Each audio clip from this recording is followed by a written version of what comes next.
Okay, it's glue, but you only know that it's glue because it's already hardened. It's hardened the house together. So then you're like, okay, well, what is this glue? Let's melt this glue and see what happens. Now you're messing with this right now to the point where you're melting the pre-structure of it. So you don't know what that structure was before matter came into place. So when you're messing with that, you don't know what you can do. You can create a black hole. We live in different. We have black holes all around us. We just can't see them because they pop in and pop out. It gets a lot. You have to like know, like, No, yeah, man. like to understand it because Yeah. No, I get it. I get it. when you see it, it's all the same thing. It's all the same people working on different things at the same time. These I people, thought about that. these Bro, people are generations ahead. I'm telling you. You know what? We're falling into the game. Their plan is going to work how they want it. Seriously, we're just spectators. What I thought about is like everybody's scared about these ISIS and terrorists and all that. But we have scientists that are messing with these particles like this. At any moment, bro, we could just be one black hole. Boom, everything just stopped. But you know what? I see the good thing too, because look at it like this. People didn't know what we call radio right now is actually just radiation in a different form. So you never know. They find these constructs of the universe and they discover new ways of communicating. You never know. Just like how they discover radiation. Radiation was then turned into radio waves. That's why we call it radiation and radios. Like radio. What if we could communicate through like dark matter? Because dark matter makes up like everything. That'd be crazy. Like you're seeing a lot of scientists Somehow send now. like a signal through the dark matter. They're catching up with the philosophers now. I feel like it's like I see it as a race. It's like the philosophers take it for what it is already. Scientists want to prove it before they actually jump on the bandwagon. So they're finally like correlating the two. Like we have a spirit world. We have like different worlds and different parallels that we live amongst. But now we're learning to communicate between them. Is that a good thing or a bad thing? That's where you come with the like religion, like how people are seeing like the end times, how this is prophetic, like all the things that are happening. Like a lot of people see CERN as Jacob's ladder. Hi, When the whole world came together to build the machine, because that's pretty much what CERN is. It's a correlation of all these different societies in the world and their best and their brightest working under one project. You don't even see that in the UN, but you're seeing it for science. You see that? Because scientists don't think in the same structure as we think in this world. They see science as science and not a color or like a stigma or anything like that. So you have all these different cultures working together to do these experiments and to find out the fundamental building blocks of our universe. So like that, like it's crazy. It's mind blowing. It's like a lot of shit happening all at once. You got so passionate about this. We were just supposed to be talking about cats, photos. It just fascinates me. It just fascinates me to think that I am a living, conscious being. It's living wonderful. World traveling trillions of miles per hour. Where's my one tip in the earth? Like we're burning to a crisp. One wrong turn, we're frozen. Like it's crazy how like the architect or whatever you want to call it is how everything's just synchronized and in synchronicity. It's just crazy to me. So Kevin, do you meditate? Oh yeah, I do. I'm a very spiritual person. So I feel like a lot of the answers that I do have, like a lot of the stuff that I do say, I feel like comes from within myself because I feel like I've already known it. So it's like a how do you say, like validation. And I want to know a lot think about it. It's consciousness, right? And so where does this consciousness come from? Like you got to think about it sometimes. Who are you? I mean, this is not you. This is not me. Who is that? Who is that? This definitely. person. Who is that? And so like, is it energy? And if it is, and if it's energy, right? Then it's neither created nor destructed. Is it always used? Is it always a constant? So does that mean does it even apply to the laws of time? So do we? Time is a human structure. It's a way of us validating our existence. Time, because it puts us in a place on this universe. That's so what it is. We in us we might have all the answers within us. Mm-hmm. I think so. I think think of it like this. I feel like the universe is like, you ever put a mirror in front of a mirror and it's just infinite? It's just something bigger going into something smaller, becoming bigger. I feel like we're like the cells of the earth. Like, you know how we have cells working in our body? They're not conscious, but they're working. We don't know what they're doing. They could have a little world in itself, and like we're just like inside, like we're inside a cell, within God's brain, within a cell. Could be, man. You know, like, that's if you had the capacity to access the full ability of your brain, would you? Hell yeah. Yeah. Really? Course, What would you? Really? I don't think I would want to have that much. You'd be that knowledge. much better Like, than everyone else. I would be that much better than everybody else, but it would be that much harder for me to connect with other people. That's why you'll never reach that level, because that's ego right there. You'll never get it because that's ego. I feel like once you've expanded your mind, ego goes away. Because think of it like this. It has nothing to do with my ego. I'm perfectly okay with being better than people or having more knowledge than people. I feel like it just limits your ability to connect with somebody if you have. No, that's what I'm saying. Like when you I feel like when your mind is expanded and you're connected to everything, you see yourself in everything. So there's no correlation or no like competition. It's like you're in it yourself. Like you're looking at yourself. You're looking at a reflection of yourself. Like how I see life, I see it as all the people that are around me are like little mirrors of myself. So if I don't like somebody, it's because it's something within myself I don't like. That's why I don't go around saying I don't like people. It's because like if I don't like somebody, it's because I don't like something in myself that person's distributing. Because if somebody's not bothering you, anything they do is not going to bother you. Like it's not going to hurt you. You know. Well, I can admire you about that. I guess I'm not that enlightened because I do dislike certain qualities about people. I don't end up disliking the whole person, but there are definitely parts of people that I'm like, nope, don't like that. But I don't see that in myself.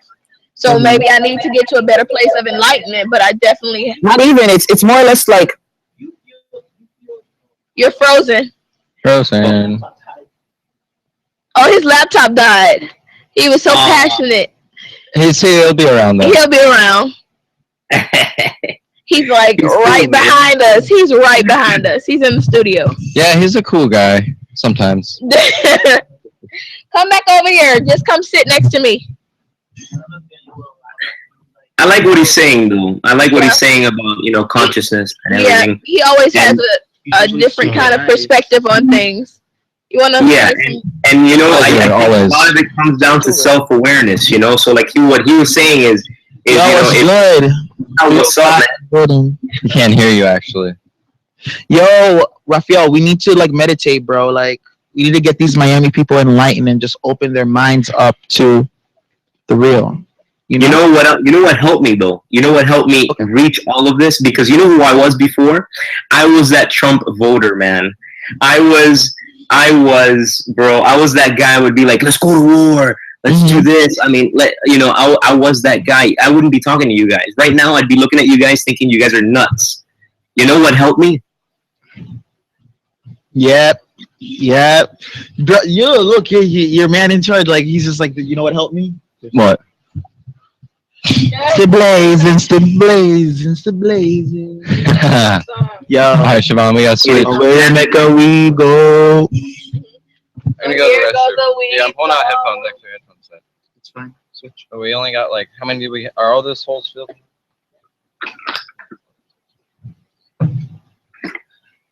We got slots. He's gonna go to the restroom. All right, Kevin, come over here and talk until Daniel gets back. Where's he going? To the restroom. I'm so sorry. I mean, we gotta pimp you out. This is what you here for. Did you put your thing on the charger? Yo, let me tell you what like really opened my eyes to things. Because I feel like having the unbothered attitude is like the best. This is why. Because I feel like when people say things or people do things, I don't get mad because I think of it like this. They may not have had the same experiences that I've had to allow me to think the way I think. So I look at it as like a child misbehaving and not knowing what they're doing until they figure it out. If anything, it's more or less feeling like somewhat of guilt for them because it's like, yo, when you do something and then later on you figure out what you did and you look back at it, that's the worst feeling ever, So I always it's more or less like, damn, like, man, if you just knew like what you're saying right now is just like really out of line. But I'm not going to make you feel any type of way. I'm just going to tell you how I feel. I agree with you 100%, man. That's how I see people all around me, because all my friends, you know, from the military, and those are most of my friends, they're like that. You know, they spout all these crazy things, you know, about you know, Muslims, and no, I mean, most of them are racist, to be honest with you. In the military, I almost got killed by my sergeant, man. Dude freaking tries to throw me off the building because I'm Hispanic. Oh. Being Hispanic, man. Dude, he was like, "You don't deserve your citizenship." Blah, blah. He was drunk and he tried to kill me. Like, these are the type of people, you know. But you look back, and at least I look back and I feel bad for them. Yeah. You know, I'm not even mad at them anymore. It's just like, it's like what you were saying, the whole child. Yeah, that's what it is. I feel like once you get to that, when you know these things, it's like you thinking, you're like, why are you getting mad, Kevin? Like, you don't know any better. It's whatever. Just give them good vibes, so that I always say there's two types of people in the world. There's people that learn from experiences and people who learn from other people's experiences. I am the type of person where I learn from people's experiences. I have not experienced a lot in my life because of other people's experiences, and I respect their perceptions on the world and use it to correlate my own decisions when I am presented in those particular situations, you know? So I know everybody has a different path and different way of looking at the world. So like listening to people and hearing what they have to say helps you dictate your own life. Because I always say you meet people in your life and you're surrounded by people in your life because you're supposed to see them and you're supposed to meet that person.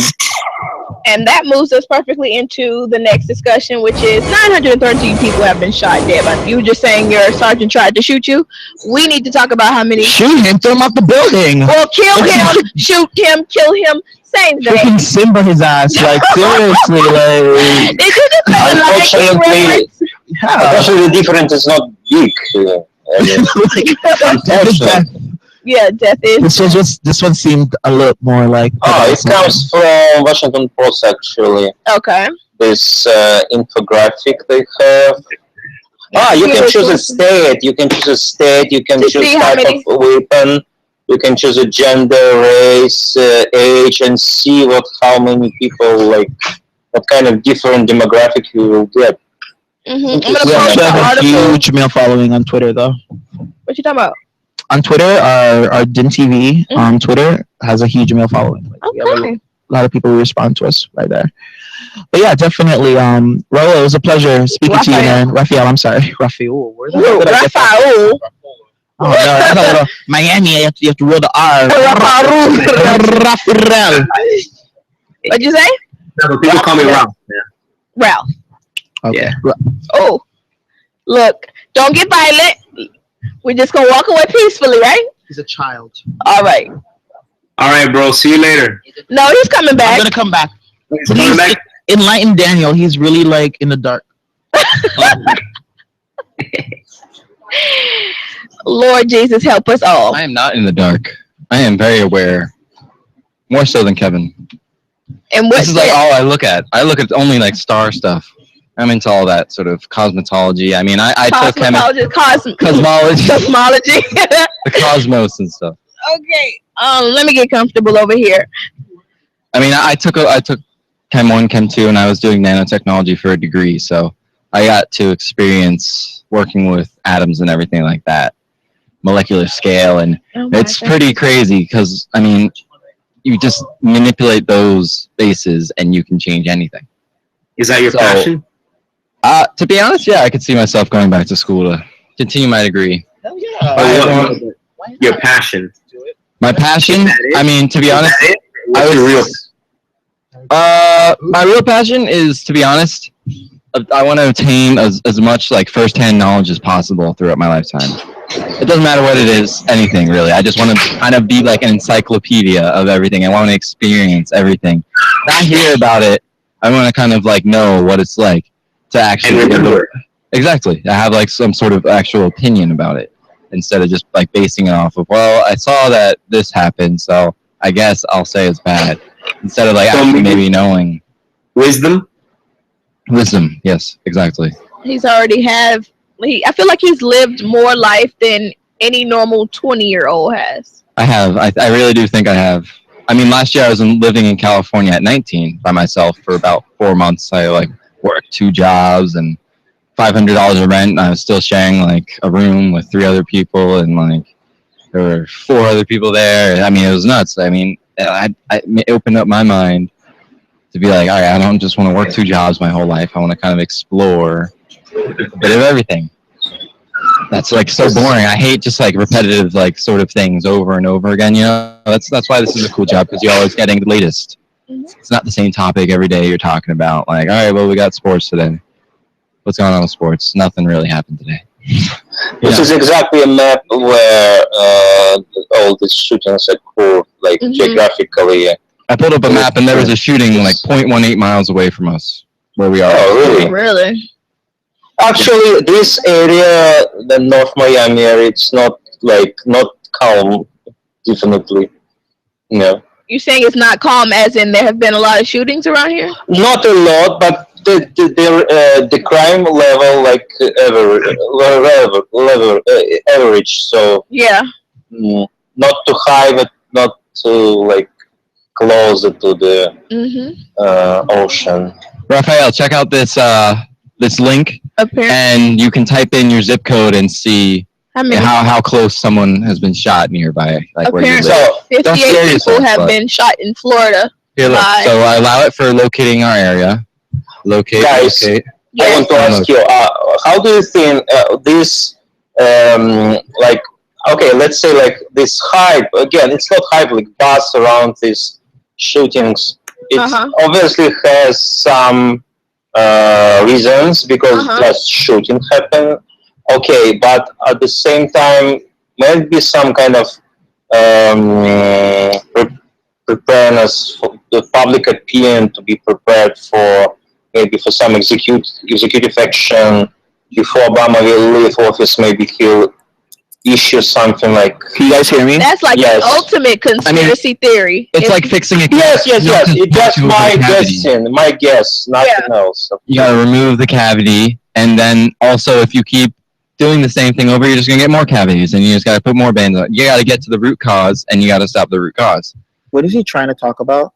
We have to psychoanalyze all these people and see what they have in common, and maybe there's like some sort of genetic thing, maybe that is more root cause analysis. Root cause analysis? No.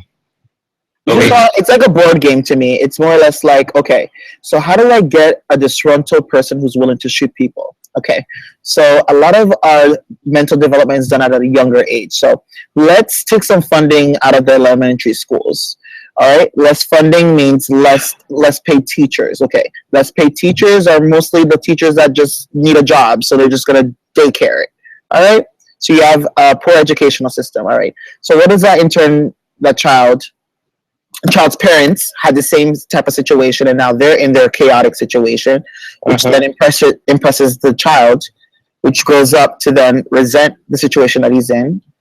Most likely he's going to meet up with other people in his community who have the same type of situation, which then starts hostility, and then you have killing and gun violence and gangs and all this stuff, and they're killing off each other. So yeah, our little sector of monopoly has a little deep population sector where they're killing off each other. So I mean, we don't have to do too much but about we weren't talking about the people who have grown. Well, maybe you're saying specifically about these cops, because we were talking about the cops that in turn become the killers. So maybe they're having like a power struggle. They get into power and they feel as though this is their opportunity to take charge in ways that they couldn't in their personal life. Of course, you have people like that. You have psychos everywhere. You have the police psychos who want to kill people just to kill them. You have the doctor psychos who become doctors who want to just slice people up just to slice them up. The real response of it is like the people. Who are these people? Pretty much, not the profession that they're going into. Hey, what's up, fair hair boy? What are you saying? Fire hair. Root cause analysis. 5 why. 5 what? Okay, you gotta ask 5 whys. You look at the problem. Okay. 913 people have. Yeah, I can hear him. Yeah, we can hear you. 913 people have been shot dead by police this year, right? So what Kevin was doing, he was doing root cause analysis. Just the structure to it is this. So why have 913 people been shot dead by police? When you answer that question, ask why again. When you answer that next question, ask why again, until you get to the 5th why. And then you might notice you might have to ask more whys. But when you do that, that's called root cause analysis, where you get to the actual root cause to the problem. And that's where you need to stop it. Good point. Very good point. Never, Like the butterfly effect. Yes, give up to ask why. I agree, 100%. Yes. So you guys tell me why 913 people have been shot dead. What's the reason more to the surface of that? Like 913 people have been shot dead. Bad cops? Why are they bad cops? I agree. No, they have a heavy workload, and workloads cause aggravation. I was watching a documentary about the detectives in Chicago and all these other places who have so many cases on their back, to a point where a lot of these criminals and like these families are like rapists and stuff are getting away with a lot of this stuff because of the workload that these people have, and they're not doing the proper job that they can do because of So let's run with that, Kevin. Let's run with that. Why is there too much workload? Too much workload is because there's a lot of crime happening. No, not enough. Too much workload because there's not enough. Wow, people pull the trigger so often. One more thing. I forgot to add one more thing. Sometimes when you add a why, there might be 3 reasons, 4 reasons, whatever, and it creates a branch. Mm-hmm. And then you have to ask several whys for this branch. But I'm just teaching you something that actually, this is a class that costs a couple $1,000s called Six Sigma certification for business. And this is what entrepreneurs and top CEOs do to solve problems, multi-billion-dollar problems in their big industries and all that. It's they ask these why questions. I think it's not you guys keep asking those whys, you're gonna get to the root cause of this, man. That makes sense. Just let's rephrase. Just gotta get to the root. Why people so often pull the trigger? Because the circumstances, because the situation allows to do that. Death is the ultimate stop. When somebody dies, they cease to exist in this plane. So I feel like people shoot people to kill them because they want that particular problem or situation to never arise again. So it's like also because it's coming to a point where so many cops are killing people. You're trying to answer already. Maybe it's too early. I'm pointing to Kevin. I mean, I don't know. The question is why. Okay, why? Because they allowed to do this. Okay, they allow anyone allowed. I mean, the cops or even citizens. Okay, but such circumstances that in that circumstance they decide to do that. I don't know. Wait, what are we talking about? We're trying to answer the question. What question was that? We were talking about that we all agreed was with the workload, right? Yeah. So why so much workload? There could be various reasons. Mm-hmm. It could be that at that particular region there's not enough cops to handle the work case. So okay, let's go with that one, right? So why isn't there enough cops? There's not enough cops because people are not wanting to become cops because of this. There's not enough funding for the cops. Okay. Not worth being a cop for. Because of the budget cuts from the government. No. Just take a second and think about it first. I don't know. They're cutting from they're putting money in other places that aren't necessary. No. It cannot lead to the shirts. So do it at least. I mean, community. I like to look at the community and where the situation's happening. Like, okay, is this a community that's producing a lot of death?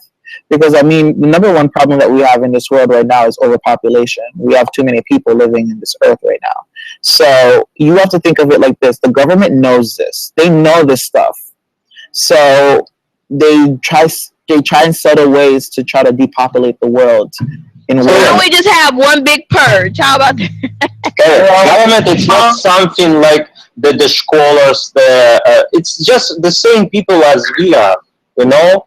I don't think so. I think we're not dealing with humans at this point. I feel like we're dealing with people out of of this world. It would be very, I need you to be more specific. What are you saying? I'm serious. Very easy, you know. This is we're not dealing with we're dealing with a lot of spiritual things. Oh, I'm telling you, these people are very occultistic. Like they're very like into their secret societies and into their secret knowledge and very secret. simple explanation. No. Yeah, unfortunately, a lot of this stuff is ritualistic. Like if you look at the attacks that are happening, if you look at the places that they're happening, look at the dates that they're happening, look at the times that they're happening, look at the amount of people that they're reporting are dying. What synchronicities are you seeing? Are you seeing a lot of 913s? Are you seeing a lot of like I don't know, like Masonic numbers? Like I look at everything and just try to follow the trail and see where it's leading. And a lot of this, I feel like we all just live in little bubbles. Like a certain selected society lives in a bubble, and then once you reach a certain level in society, then you're opened up to a different perception of the world because you have more money and more tools to certain things and access to things. And then you enter these secret societies, which then tell you the deeper secrets of how the real world works and stuff like that. So you have that's cool. I mean, isn't that how the government and military works? How you have clearance in different sectors of the clearance, they know what they need to know, and that's it. So that's how the government, that's how everything works in the world. We are on a need to know basis depending on your status quo and your status. That part I can agree with you on. I mean, there are different clearance levels. Like for example, I was just a couple notches above the normal clearance. I had a secret clearance, and so I was able to be around certain people and see certain things. But then there's one above mine that's top secret clearance, and then that one was like, some deeper stuff than what I knew, and I couldn't even imagine it because like I wasn't exposed to it. So, and then there's clearances above that too. So I mean, this I feel like the CIA is more the president of the president itself because they know more of what's going on than the actual president himself. The president is on a need to know basis. If you need to know something, we're going to tell you. Some of the shit that you need to know, you probably can't handle it mentally because there's a lot of stuff that are happening in this world right now that absolutely, man. Like to think that it's happening it probably mind blow you. Like you wouldn't believe it. Or something you believe. That's why I feel like we're not dealing with humans because the stuff that's happening, like you don't have a moral bone in your body at this point. Okay, we have to switch the conversation. Guys, by the way, El Chapo's making some awesome news. El Chapo declared the war on ISIS? Yes. Wow. I posted the article in the feed, and then I'll start it. Something. I am the god. You guys tell me what you think about this. Wow. I would say it's a good plot for movie. It really is. It really is. Well, this is good though, because he doesn't really listen to It's a very smart PR. He's got money. Very smart PR think festival. He can send people into there and infiltrate them. And that's what I'm saying, man. This is perfect. They're not wearing a badge like America or anything like that. So I'm not a good guy. I'm actually a good guy because I'm going to defeat the evil. So doing this thing, he put himself on the same level like Obama and Reagan. He's mad because it's affecting his operation. There actually was leaked emails said, "You ISIS are not soldiers. You are nothing but lowly pussies. Your God cannot save you from the true terror that my men will levy at you if you continue to impact my operations." I remember that. Yeah, my men will destroy you. The world is not yours to dictate. I pity the next son of. But the question is how physically it's possible, okay? Because this might have some sort of like propaganda aspect to it. Like, how do we get hands on an encrypted email, but we can't get hands on him? Well, maybe it was leaked because they choose what you need. The Mexican government protects them. Yeah, exactly. Propaganda. Because now Edward Snowden, like they're even talking like he's working with the government too, because he supposedly had more information. He hasn't leaked it yet, so I don't understand why he hasn't. Of course, he's working with them now. He needs to get out of Russia first of all because he's stuck there, and it's also a threat to the US because where Snowden keeps all his information is the question. Because if you saw I recommend highly that you guys watch this movie. It's called Citizen 4. It's an awesome movie. It's a documentary, right? It's a documentary. It pretty much, I think it was awesome. It actually documented him whistleblowing it before you. Yes. I saw half of this something like documentary. that. At the end, he was like he has more information, so he makes it seem like he's doing like another thing, but that's been a couple years now, so I don't know. I'm gonna post the trailer to it. It's only a minute and 28 And also, seconds. they had another movie that came out. Not movie. The whistleblower who blew the whistle on Obama's drone strikes. That's like pretty much has a 99% like failure rate. Yeah, pretty much. Like he never it barely kills the people that he's trying to kill. Like it's always bystanders. And a lot of these people, there's a huge drug problem with engineers and people who watch those drone cams. They take a lot of like synthetics and LCDs. At this stage, I can offer nothing more than the trailer to Citizen 4. I am a senior government employee. I love how they did this. Yeah, me too. I hope you understand that contacting you is extremely high risk. For now, You really like this every movie, road Daniel. you cross, every purchase you Yeah, make, you actually would. every call you dial, every cell phone tower you pass, friend you Who's we're keep, getting echo from? site you visit, Raphael. subject line you type, It's Raphael. are the guardians of a system whose reach is unlimited, but whose safeguards are not. In the end, if you publish a source material, it will likely be immediately implicated. I ask only that you ensure this information is Thank you.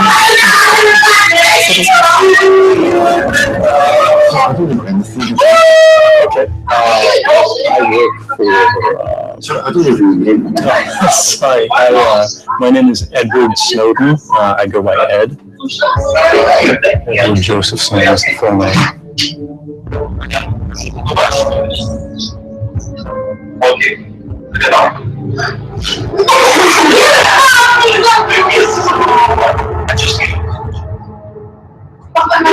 Tell the trailer? Another good one is DINtv.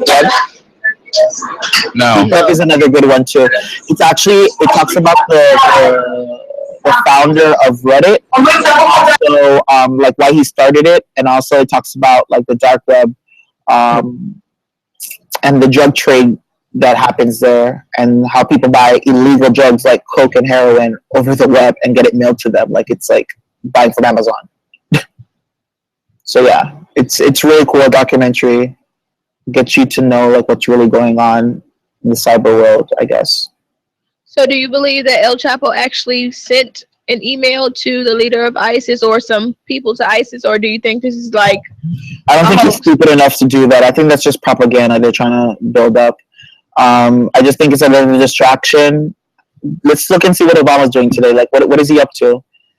Anytime you see crazy shit like this happening, you need to look and see like what's really happening. Like, see where Obama. Well, I can Google Obama. Let's see. Like the whole Lamar thing. When Lamar ended up in the hospital and that everybody was talking about him, I think Obama was what was it? They were like signing. They reinstated the Patriot Act.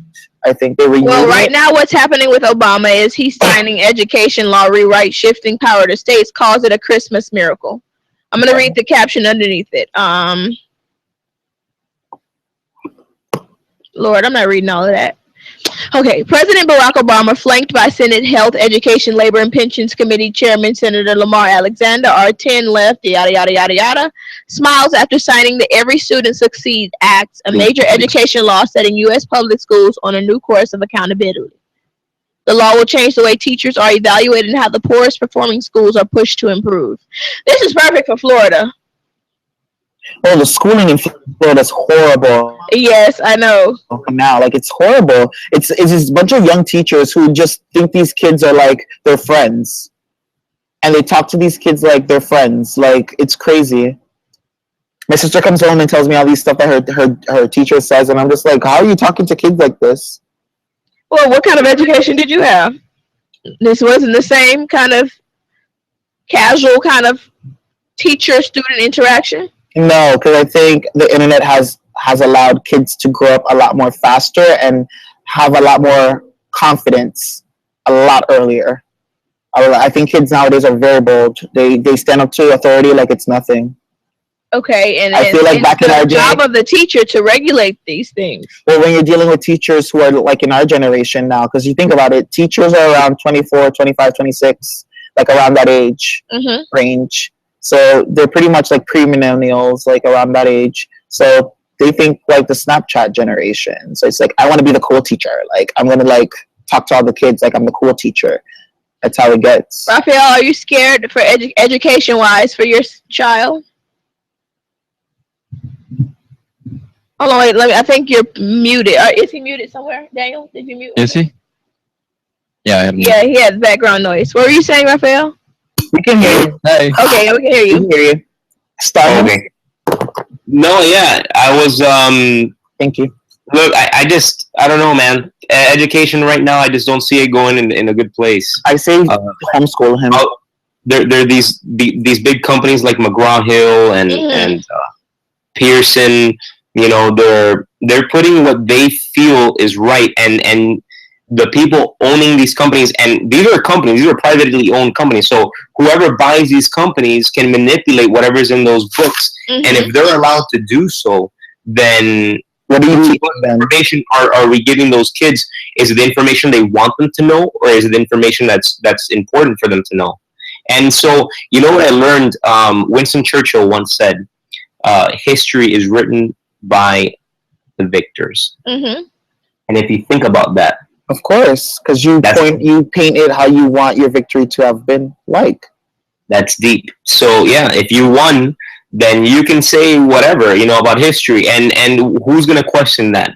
You know, people die, and the people that are alive in the future, they're going to be like, oh yeah, I'm going to take their word for it because they wrote the history. I saw this meme on my Instagram where it was like this white guy like with all of Tupac's tattoos, and it said underneath it, this is what they'll say Tupac looked like in 100 years. Yeah, you get it. Thank you, Stelio. Stelio say he can't follow the conversation via texting, but we know Yes, please. Stelios is into this stuff. Like he works for Anonymous. He knows all this stuff. Anonymous. But okay, do you think that education will continue to go in the way of we're going to teach them enough for them to pass a test, as opposed to teaching the things that they will actually need? No, I think us millennials are going to change it. I see a lot of us. So how do you see it going? I see it becoming more of like focusing on your talents, like what you're really into, than actually like forcing you to memorize things that you have no interest in. Right, but aren't magnet programs going away? Magnet programs were where they had the kids come from whatever school they were supposed to go to a school to, I guess, diversify the school one, and to give that child an opportunity to have the books and education and programs that they couldn't have wherever they were. But they have gotten rid of a lot of magnet programs, and a lot of the schools, and a lot of the schools that specialize in the arts and the sciences are not getting the funding they need to continue. My perfect school is like very Google-esque, like having a huge big warehouse with all types of tools. It's not a school, it's more or less like Google's imagination group, where they have this huge warehouse where they have all these random tools, and whatever you dream up and what you think of, you make. And they give you the tools to learn your craft and what you want to do. And I feel like school should be like that, because you have people who are into math, so then we'll focus on their math, which will then branch to maybe they want to be an engineer, or maybe someone who deals with more of the chemistry mathematician type of sector.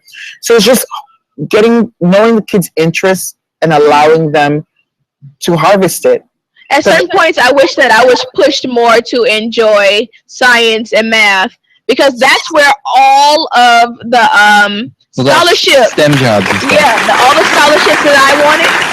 I'm a black female, so it's like, okay, you have all these opportunities. No, I don't. If you're not in math and science, or if you're in journalism and you're not focusing on advertising, then you don't get the scholarships. Unless, I know this is going to sound bad, unless you're Hispanic here in Miami, because that's where they create the opportunity. So I feel like if I have a child, I want to push them in the way of math and science, so that they'll have an opportunity to get the funding they need to do things that, well, I have to hope that they enjoy math and science though. A lot of kids feel a lot of kids feel intimidated. Like there's kids that are not interested in math and stuff. I say teach them the basics. 1 + 1 is 2. Logically, that's all you really need, honestly, unless you're like trying to get into a career that's more heavily math oriented. But if somebody's more focused on the arts, allow them to create art and harness their art. You never know. The only thing with art jobs is that those are all dependent on the economy. The economy's doing bad. Nobody's spending money on art. There's other ways you can impact the world with you want to be more well-rounded. Look at the Statue of Liberty. Look at all these statues that are here. That's an artist made that. Yeah, Statue of Liberty. Somebody could paint something that could move a whole nation into a different frame of thinking.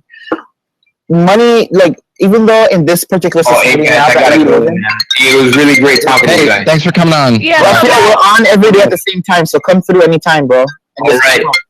Thank you for chatting with us. This is Ralph. Awesome. So yeah, like, you know. Did you have to take the FCAT? Yeah, I actually got an award when I took the FCAT because I was really good. I've always been really good at math. So when you sat there and you were taking the FCAT, were you thinking this is the hardest thing that has ever happened to me, or were you thinking, why am I even wasting my time? I could answer this and take a nap after this. Not really. I don't think I thought of either of those things. I think I was just... What were you thinking? I want to pass this test. I don't think it was like... I don't think I was at that mind frame where it's like, I'm thinking about my future and like all that stuff. I think it was more like a test that I had to complete because it was a big deal. Okay. At that time. If it wasn't a big deal, how do you think you'd feel? Like any other pop quiz or spelling test. Right. You see how great emphasis they put on these tests, and I feel like they said everybody's supposed to be able to pass this by the 10th grade. There's so many people who have not, or have children who didn't get to pass it until they were about to graduate. I feel like if they were taught the things they needed to around that 8th grade mark, then it wouldn't be such a high importance placed on the FCAT and test of that source. Like my brother has to take for every 3 science classes. See you, Stelios. Bye, Stelios. Literally the only country that does multiple choice. Miss you too. Come back to Miami. Really? Literally. When I went to Europe, I would tell them like the test that I was taking, they're like, you get multiple choice. They get short answers. Really? So yeah. They don't do no multiple choice, girl. I was better with short answers. Yeah. Because you're able to at least like kind of articulate what you really. Would you say it's better with short answers? I feel like you get to show how much you know better when you have a short answer. I feel like it shows your real performance. Like when you do short answers. Oh my God. Claire still logged in? Come back to DINtv. Claire, what are you doing? I'm being a broad. Daniel, can you talk more? Like I feel like I haven't heard your input on anything. Like when it comes to like anything, everything. I don't know. Nothing. Daniel has been over here getting his own awareness going. He's been reading and chatting and. I don't know. He's been really disappointing me today. Like hour after hour. I don't know what it is. I think I had like really high expectations for him. Just. Oh. It's because you keep saying that, and it depresses me. It's like I don't know. Doesn't even help. Like, Claire, he's not even talking. Claire, I'm not talking because Kevin says I can't talk. Anyhow, we're gonna go from something because Orla wanted to come on, but Orla was like, "I'm at work." 1 and 2, you guys are talking. I'm like, stop calling her that. Hola. She's like, "Oh my God." I'm like, "You better come join this conversation about dark matter and get your science on." She's like, "I really cannot even follow. Can you follow?" I'm like, "Yes, I can follow, but I didn't want to go this deep into it." So, oh my God. I think you have to be cognizant that some people cannot go there mentally. Orla is what are they even talking about? I'm like, okay. Someone just called you a who called you a cooksucker? Who called you that? They're rude. That's a fight then. Yes, come talk to us. We don't bite. Your friend. That's not a friend. Unless they were joking. But you would know if they were joking or not. Okay, we're going to talk about Golden State Warriors now? Yeah, they're 24 now. They're just going to go undefeated this season. You got to think though, they're gonna stop being this good. They're gonna run out of energy. You sound down for real, for real. It's just your energy level is my zapped. energy level is just zapped. Okay. Well then, I will find something for us to see. Relative. Oh, Klay Thompson is 70% chance of playing to go for the 24-0. What was wrong with him? He sprained his ankle at the end of the last game. Did we see the clip of how he sprained his ankle? It just landed on it awkwardly. Oh, well, ain't nothing big about that. Oh my goodness, what was Yeah, that? nothing huge. Nothing huge. Well, I need to see something upbeat. So let's see if there are any basketball pranks. Because Basketball I'm dying. pranks. I'm dying. Klay Thompson plays basketball with strangers. Oh, I wasn't expecting that. All right, I That gonna guy's pretty tall. He He's standing is. next to Klay Thompson and looking like the same height. All right, let's watch. What's up, guys? Welcome to Big Doss TV. I'm Klay Thompson, and today I'm going to be playing basketball with strangers. Not Klay Thompson.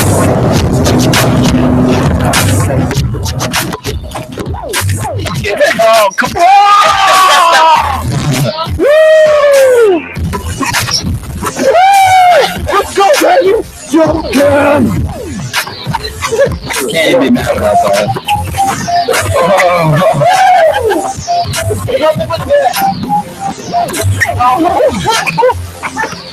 Alright, I make this. Number one, Thursday. No tomatoes.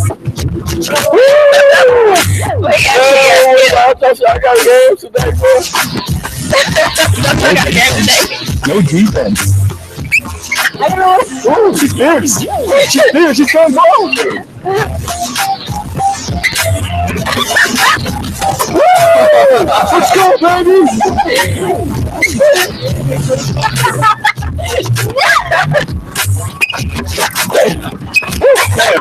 Most people have to feel like crossover, man. You get a good crossover. I mean, I was playing the NBA for no reason, you know what I'm saying? To the ball back. Splash, bro, that's good. You didn't know who that was. Because I'm like upperclassman. Now, because he's not the real Klay Thompson. All right, guys, it's halftime. That's We're Klay down, but we're Thompson. not out. We got to show them how much fun we have.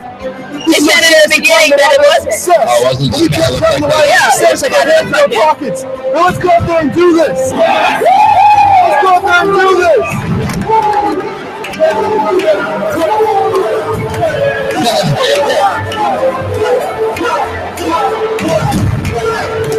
It's game time. Time to leave. It's time to go out there. We're going to go win this game.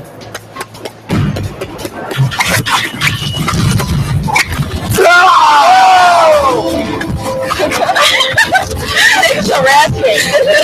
I don't know. Did you deal with this? No, at this point, Hey, Bubba Kimichi.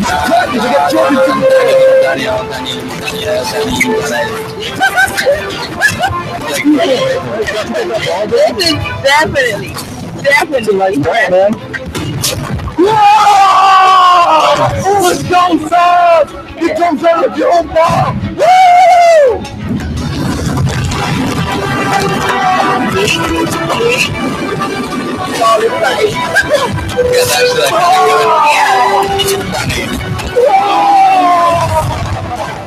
Claire. Come back to DINtv. It's spazzing on you now, please. Thank you.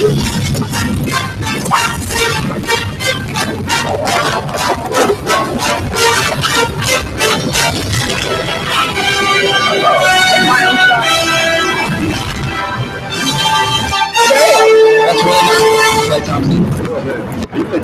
Yeah, I'm Klay Thompson. What's up, yo? Nice to meet you, bro. Yeah. This is crazy. I was like, It is Klay Thompson. He said it wasn't Clay at the beginning. No, that's Klay freaking Thompson. I'm just preparing for the championship, man. Or maybe it's not. And they thought he was. Who fits? Yeah, he has a big glass suit. What's up, better?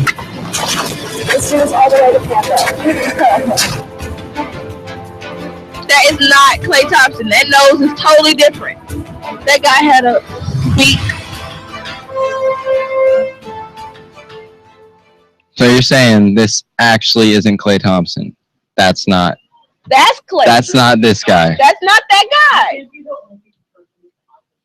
It just looks like him. It's not him. It's not Klay. I'm saying it looks like him. Oh, okay. God. How lucky is Klay and Steph Curry? Like, both their dads played in the NBA. I'll tell you something. What you're not gonna do is yell at my girl, Siobhan. Shut your face, Siobhan. Hey, wait. Help me! Help me! What? Why is this guy grabbing his crotch? It's kind of hot. It's Klay Thompson, bro. Did you just say it's kind of hot? Yeah, I love when guys like adjust. I can't hear you. My ears are being blasted off. Play, you know, you like. My ears. I don't know what I like anymore. My ears are being blasted off. I'm playing. I know what I like.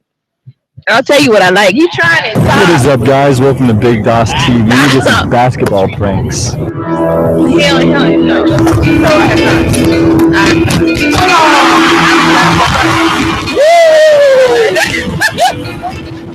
It doesn't have to like push out people. You need to like be like crouching the face up there like dogging on them.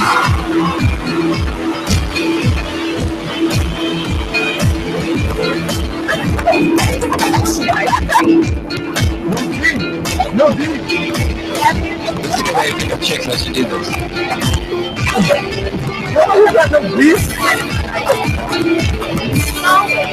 Cracking it up. Watch out, you're posted up right now. Help me.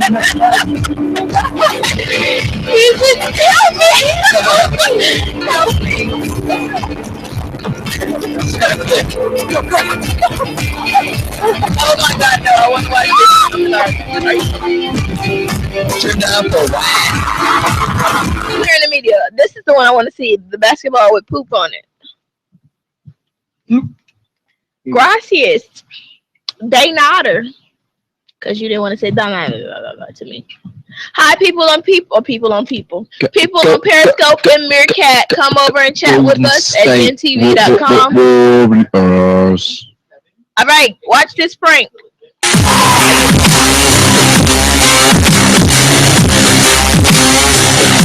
The fucking camera. What's going on here? What the fuck are you doing? What's going on, bro? It's your boy T Sugar. I'm sitting here with Twins TV, Vic and Dre, and your boy Eddie, and we got some shit on the bottom of this football. We're gonna tell some people to Eddie is cute. catch it.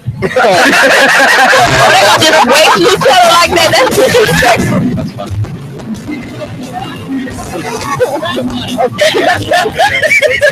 Just because I saw that YouTube video where it's like underneath.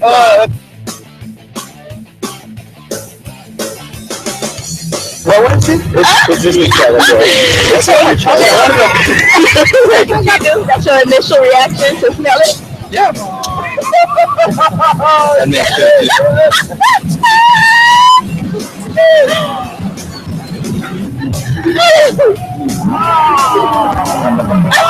Well, if he like caught it with his shirt, got that all over his like white shirt.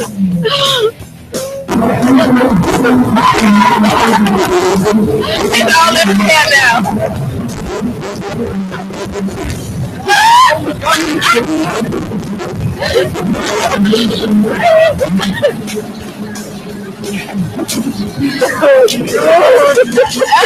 Didn't know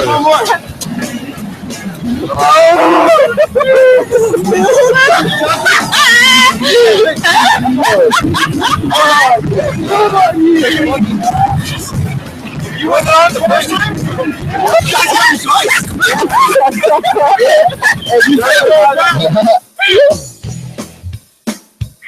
No. How is everyone doing? What is Siobhan is thirsty? You guys can get mad. Bro, we got poo on you. What the fuck is that, dude? The fucking camera. What's poo on you, dude? What's going on here? What the fuck are you doing, man? What's going on, bro? What the fuck are you trying to do? Frank, it's Nutella. It's Nutella. I got some baby wipes for you. Here we go. Here we go. He was legitimately upset. Why? No, it's not. Oh my gosh. What do I mean? You put that shit on it, you tell the guy in white to catch it. My buddy catches it and he got shit all over his shirt now.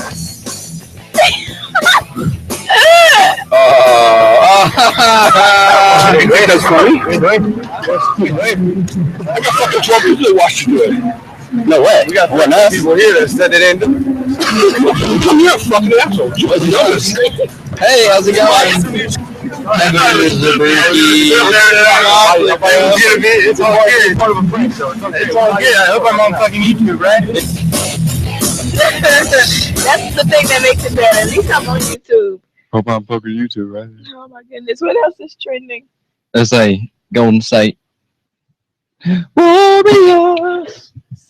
Are you meditating, Kevin?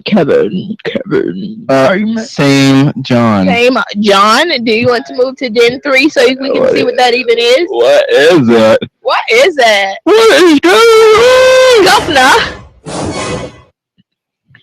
I said I was gonna polish my nails. Looking out, yeah. Okay, what are you getting?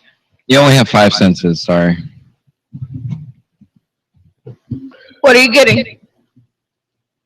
You know somebody by the name of Caleb? Do I know somebody by the name of Caleb? Yeah. We talked about Caleb, Kenisha's little brother. Nice job. No, Kevin. we didn't. Calling facts. Yes, we did. You said how old is he, and then I told you. You was like, Did you see him today? I have not. When's the last time you spoke to him? I saw him. Oh, I like her booty. He's fine. Look at Klay Thompson's bae. Oh, that's Klay Thompson's woman. Mm-hmm. I would make that happen. I spoke to him 2 weeks ago. I would never go there. Oh, that's just you. Who the fuck's talking to you? This is what Same John is about. Are you forgetting the slaps that I give you all the time? Like you like pain? I like pain, Kevin. Get No, it's just they weren't very memorable slaps. You sound like a dying seal. Like your mama, boy. Oh. Burn! Alright, what is it? This is John. John has 2 schoolwork to deliver, 2 tests from school, and have dishes to wash. John decided to sleep. How is it like having is 2 brain cells?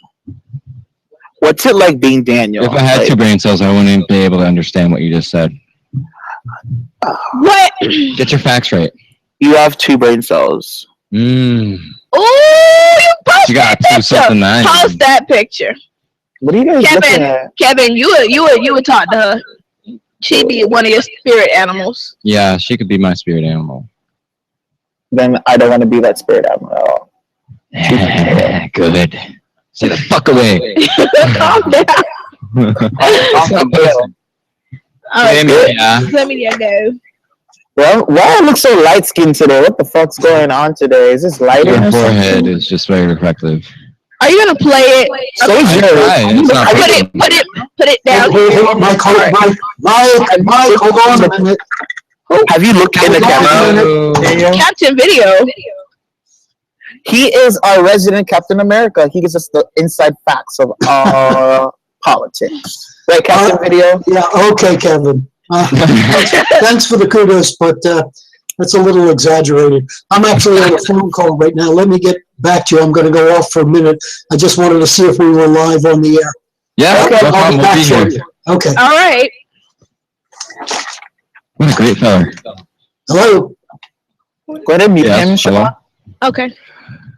Claire, why don't you answer? Okay, but who is Claire, are you just like creeping on us? But who is that? It's Captain Video. He's been on before. He is someone. Hold on.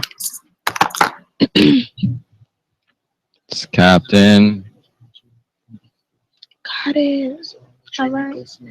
Seems like she has issues to log in, or No, she's just probably hanging out. Claire, I don't know. Look at your camera. she's stuck. Saying John. I'm back together. I will get him together for you. It's okay. Hi, people on Periscope and Meerkat. Come chat with us when you get the chance. Before it's too Go late. back to El Chapo. Dude, Let's go to Gen 2. Why are you micromanaging me? Hi, Samantha G. Hi, Samantha G. How's it going? All right, Shadows Day Play. Shadows Day Play is we need to stop getting stuff from Instagram because this makes me mad. I started to hear such echo. Guys, are you hearing echo? Yeah, we hear echo. I think it might be Kevin's. Kevin, go deal with your laptop and please stop. This is what it is. And sorry, what are you saying? This is what Shadow Kevin stole my personal property. Again. Christina Bazan. Who is she? Is she a model? Who is Christina Bazan? Guys. I don't know who she is. How many? What is it? How many followers does she have? Christina Bazan. That's my girl. I actually know her in real life. She's got 2.2 million followers. She's a model. She has like Kevin eyes. Victoria's Secret model. Okay. Oh, okay. And so what? What was happening with Victoria's Secret? I feel like something happened with them this week. Really? Yeah. Like they had a show or something. Very likely because I see a lot of stuff about Victoria's Secret. So maybe yeah. it just gets more more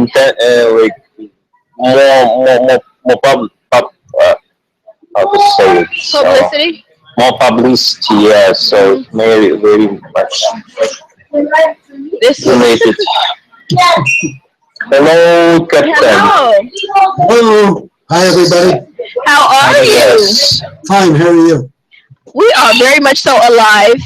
Very much. So we're talking about models and shadows they play.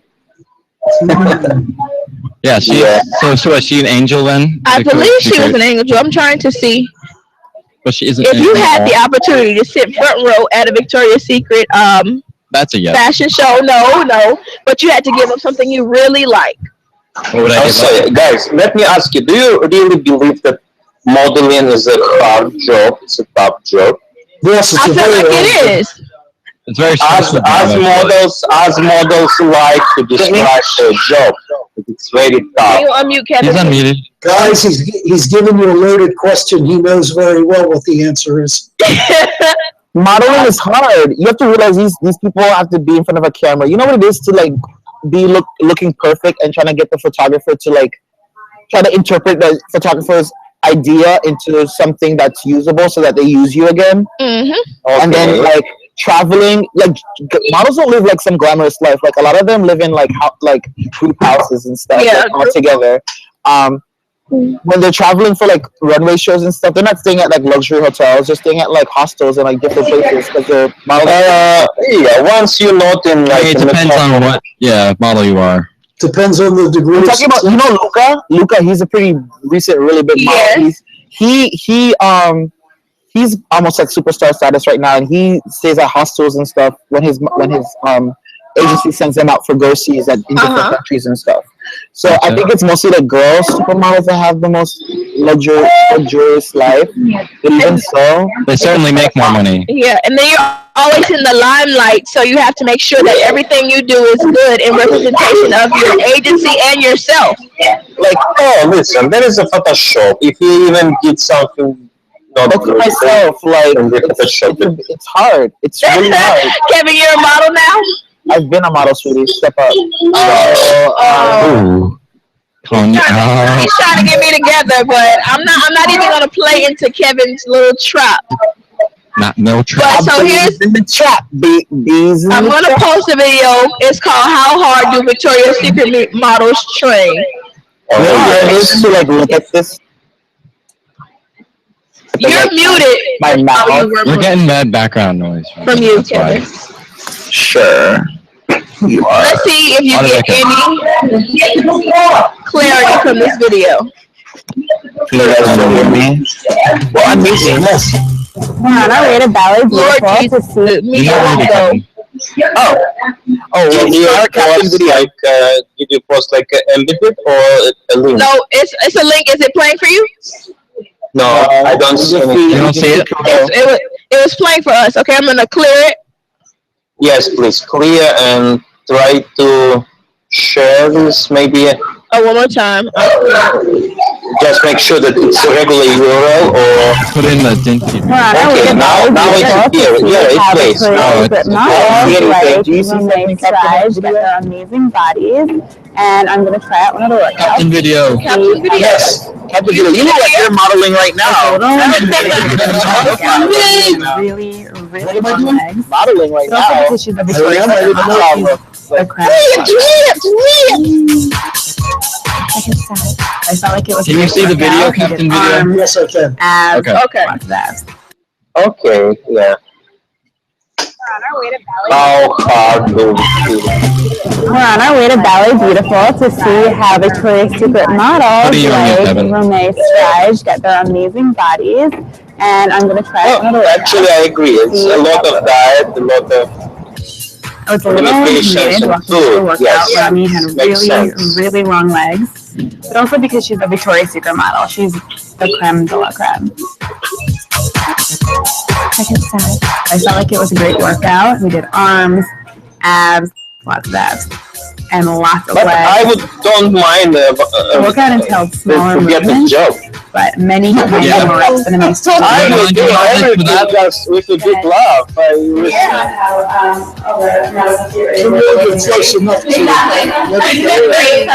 I don't mind. Okay, I will go to the yoga class and keep diet. You can definitely how models might seriously feel the burn if they're doing this 3, 4, or 5 times a week on top of their other workouts.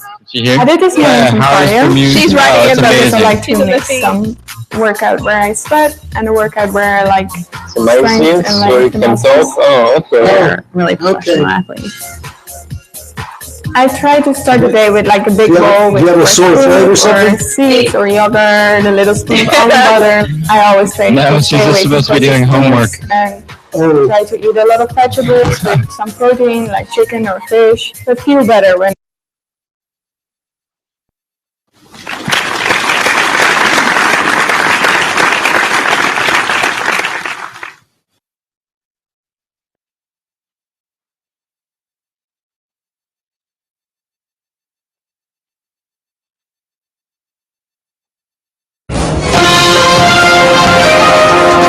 So what happened then?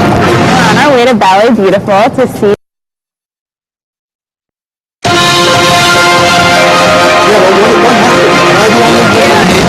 The page refreshed. Is that what that was? It was automatically or you click it? No, it automatically just randomly. It happens every time someone is the star feature for too long. Yeah. Yes. That star feature is not yet debugged like entirely. Yes. Oh, we lost Can I take him home? He's just too cute. He's so cute. I know we do have. Stop. It shows there's people in the queue, but everyone looks active on our screens. Yes. Interesting. Like Claire's obviously there. Kevin's obviously there. And you're there. Yes. Video is. Okay, let me take a look. What is going on? Okay. Monologue rehearsal with Jimmy Fallon. Do you read me? ¿Qué pasó? Can you see me? I can see you, boo. Can you hear me? Now. Yeah. So, the rain is. So let's talk about something that's on the news. Jimmy Fallon is apparently rehearsing. And that's a 16-minute long clip, so I will not be playing it, but I'm sure it's funny. No.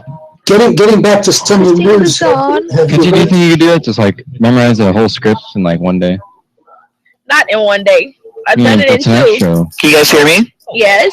Can you hear me? Yeah, it's good now. But where are they positioned? Are they positioned in the big box or the small box? No, it's fine. No, they're all down there. They're good now. The Captain video is not popping up.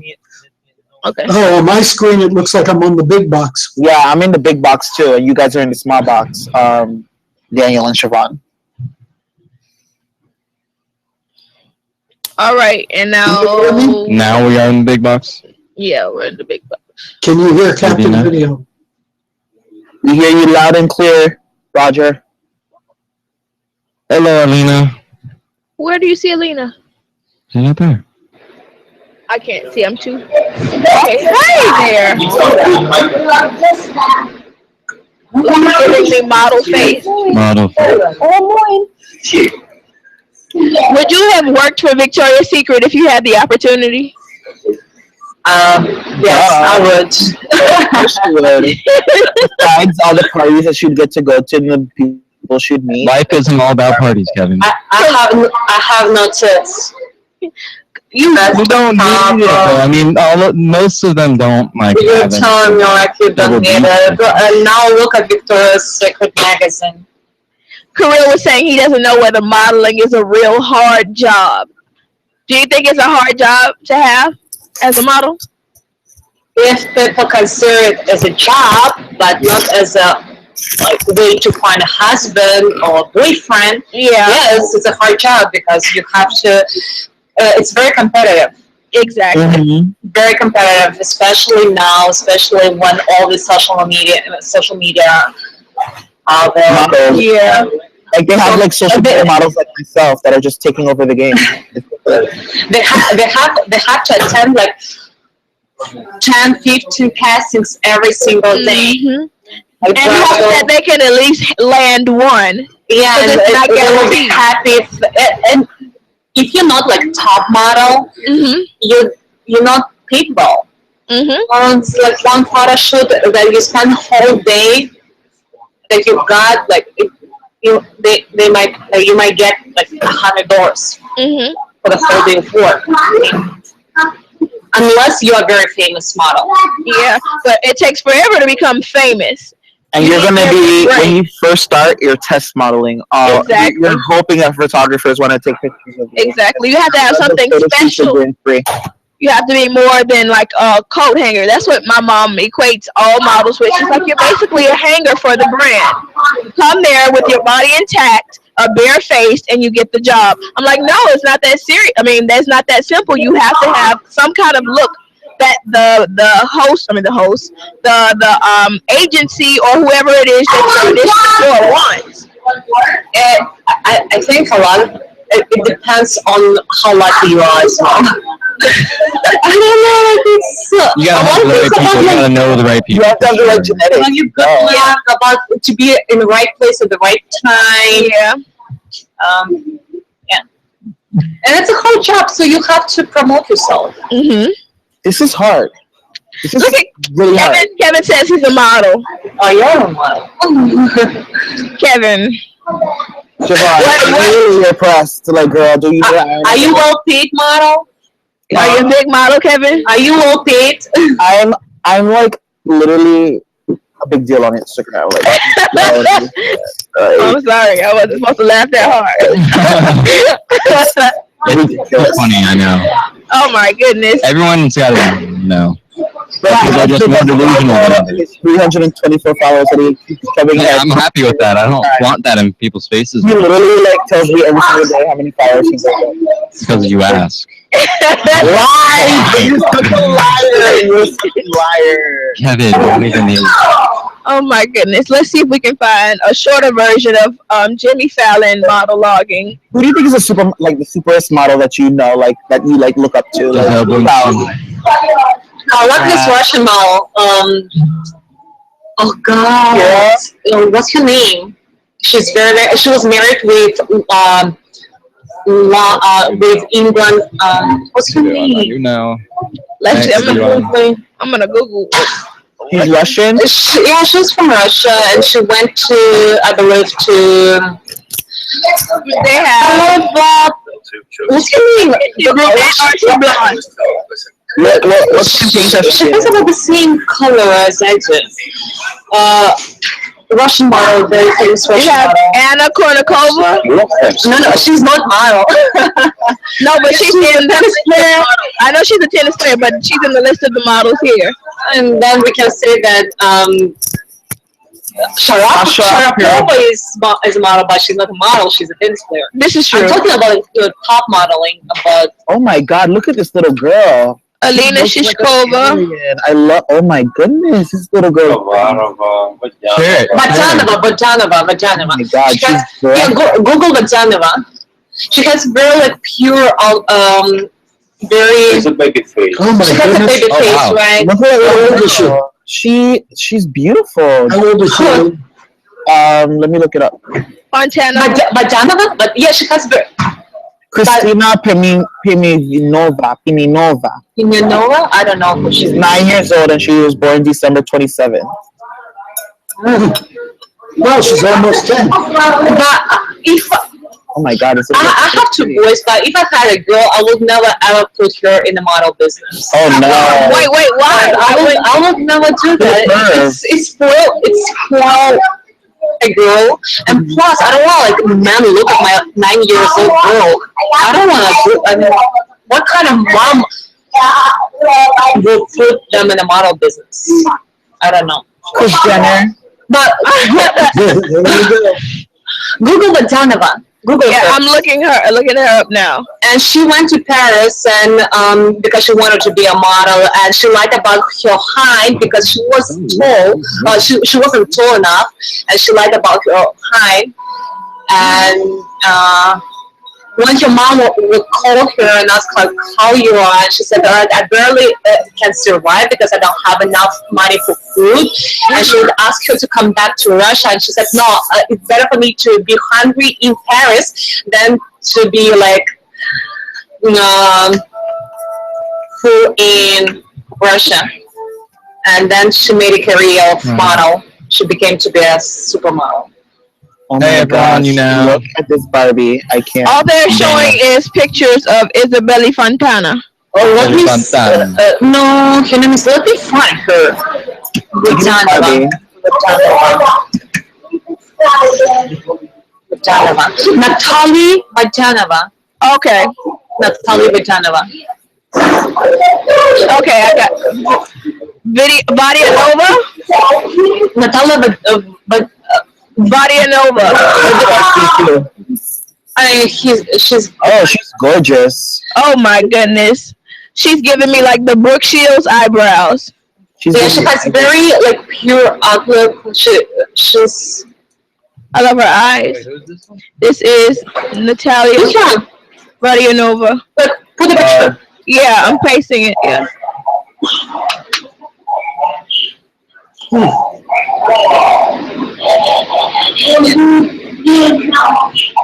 Oh, this is a good one right here. Yeah, I'm loving it. Yeah, that's a good one too, Kevin. Daniel, did you just pull up that one? I did. No, Kevin found that. Kevin found that one. Well, that's not the same girl there. It's the same You girl. got the same eyes. Because that one, there was a little girl who grew up across the street from me. She's a lady today, and she's a very, very famous fashion model. Mm-hmm. She's the only other one I've seen with those kind of eyebrows. Yeah. The bushy eyebrows are really in right now. Like, Yeah, she's the one. She's the one who brought them in. Her name is Hillary Rhoda. Rhoda. I'm gonna look her up. Hillary Rhoda. She modeled for Burberry. I think Gucci. I'm not sure, but she did the whole Burberry catalog a couple of years ago. Oh, she's very nice looking as well. oh my gosh, this girl. Oh my goodness. And I love the dark hair light eye combination. Yeah, I don't see her. I'm gonna post her now. What's his name? Back to El Chapo.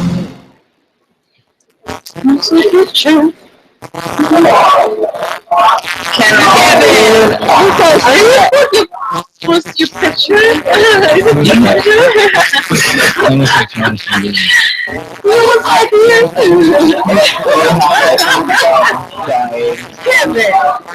I love me some chocolate, bro. Chocolate's like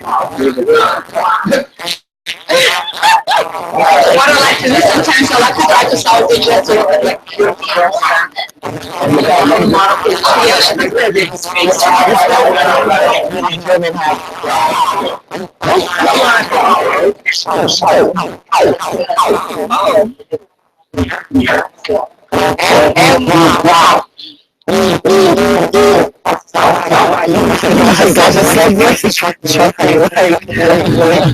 He has the mask on. That's what it is.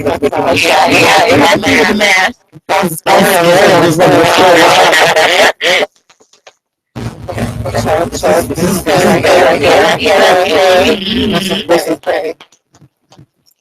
No.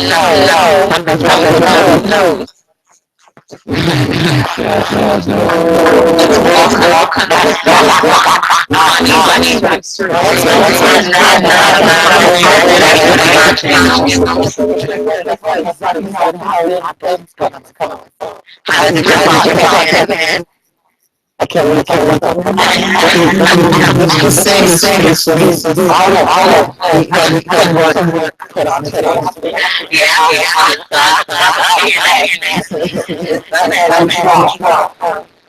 Okay, I'm gonna post the storytelling link.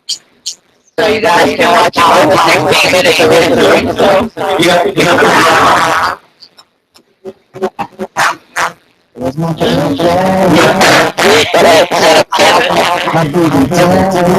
Lord.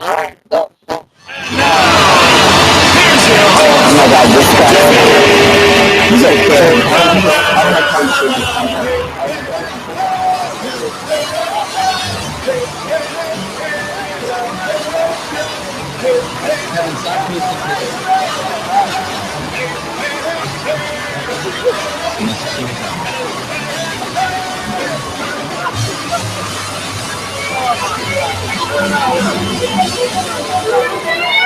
Oh my God, buddy. What is good? Chill, man. Chill, Jackman. No, you awesome.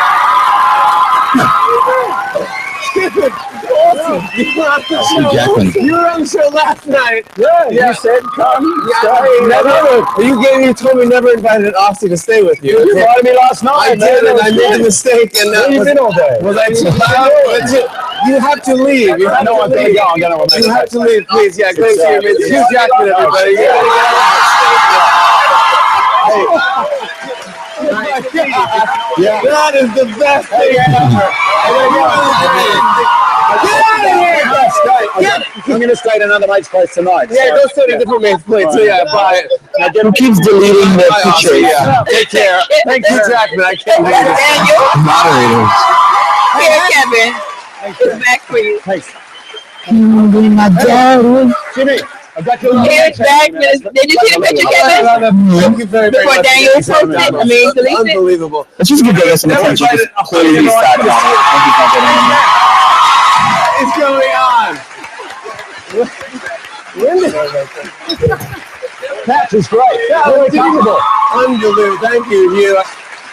Did you know about that? Yeah, I do. Yeah, we knew. You both knew about it. Yeah. He looks like such a bro. Yeah. No more than us. Yeah. Two of us. Yeah. Give it up. Hank Kinsey right there, everybody.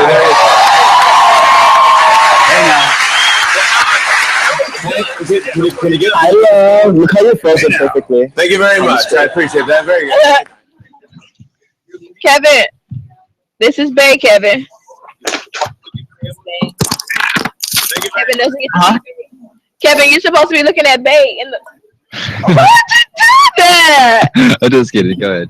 Well, if you've been reading all the pictures, Yes, It's just what he's Kevin deleting. says. I'm just a really jealous person. That's Are all. you really? You guys haven't talked about me in like 2 minutes, so like Some you know. love? yo, that boy can get it any day. I don't want to give you all this love because Claire's gonna get upset with me. You know you're hers. That's true.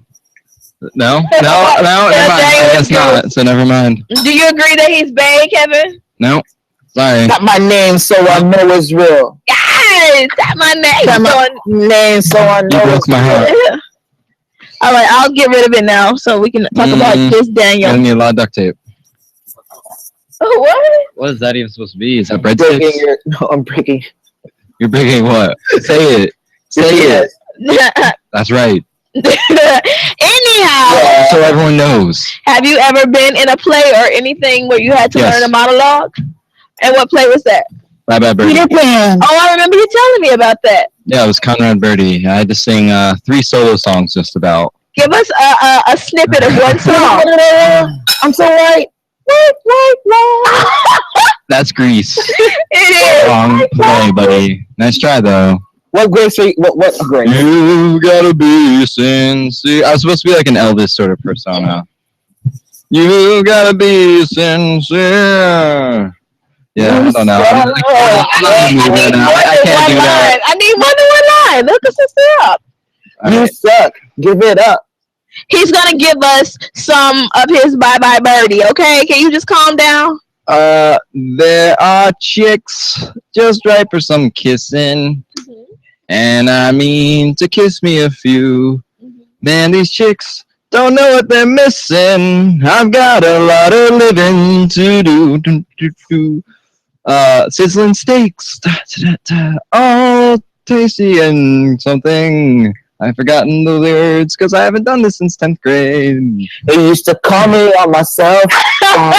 Kevin! Lena, when you knew. Thank you for that. I got a lot of living to do. There's places to go, people to see, everything. And topics to change. Speaking of. Yay! I was in the 5th grade production of Yankee Doodle Has a Toothache. Yankee Doodle Has a Toothache. Siobhan, am I muted? No, you're not at all. Okay. So my song He thinks that every something time like this. aren't engaging him, you know. Yankee Doodle had a toothache. He's not feeling dandy. He's got a giant cavity from too much Christmas candy. You gonna just whip it, Nene, Yankee Doodle? Clean that up. I did like first grade play and second grade. It's fine. We get it. You used to play. You don't have to sing all this song. Hector the Inspector. Fine. The head inspector bee. Oh, you're the head inspector? And I had a big line. I had like the last line of the show. So it was like a big deal, yeah. When you close out the show. Siobhan, you ever seen Power? Yes, I've seen You know that little girl that got the part? No. Power. I haven't seen that. Powers. I haven't seen Austin Powers either.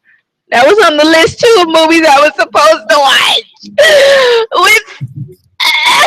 You can watch it with Daniel. Then you gonna watch Austin Powers with me? Sure. You said you took too long to say sure. I don't want to watch it with you no more. Just making sure Claire can hear it. Oh, you want to make Claire jealous? Is that what you're trying to do? No. You're trying to create a rift between. So you don't actually want to get to know I do. Siobhan and maybe. I would love to get to know Siobhan. We could watch some movies. Okay. So do that. I mean. Shut the hell up, Kevin. Stop ruining my life. God. You always want to hear something. You're not my You dad. always trying to get me to. Oh my gosh, really? Like you're. Oh my God! You guys have seen that clip. You're not my dad. Always trying to say Oh, there's something. Claire. Hey, Claire. Did you hear? You're not my dad. Have you seen Austin Powers? You ever seen that Vine? You're not my dad. That's what I'm saying. I always want to hear something. I'm Hey, going to Blanchie, play. how's it going? I don't think you're. Yeah, if you're. I'm bad with this. I've totally like. I'll go Kanisha in the chat. No, she not. I'll go Kanisha in the chat line. You copy everything. Everything I said. You copy. All right, here it is for people You're that not my dad. What? You're not my dad! You also hear something! You're not my dad! You also hear something! Ugly ass fucking! What? You're not my dad! You also hear something! Ugly ass fucking! That's too much. That makes me so happy. If my kid did that, he'd be immediately spanked. Are you doing my dad? What you doing? Thanking. What you say? Said what? Kevin said he needed a spanking if anyone wants to volunteer, apparently. I'm good. Kevin has a squishy booty. I'll spank him. Hell yeah, bro. This is a lot of cushion, honey. You'll be sleeping like a baby. You better come back over here. You better come back over I'm here. just going to be off air from now on. Hi, Kanisha. How are you? The best How was your trip to Winn-Dixie or wherever you were? Yeah. Where did you go? Who was on aisle 4, girl? Tell me who was on aisle 4. No, we were just running hospital bed and clean up on aisle 4. He always makes every slippery wet mess over here on aisle 3.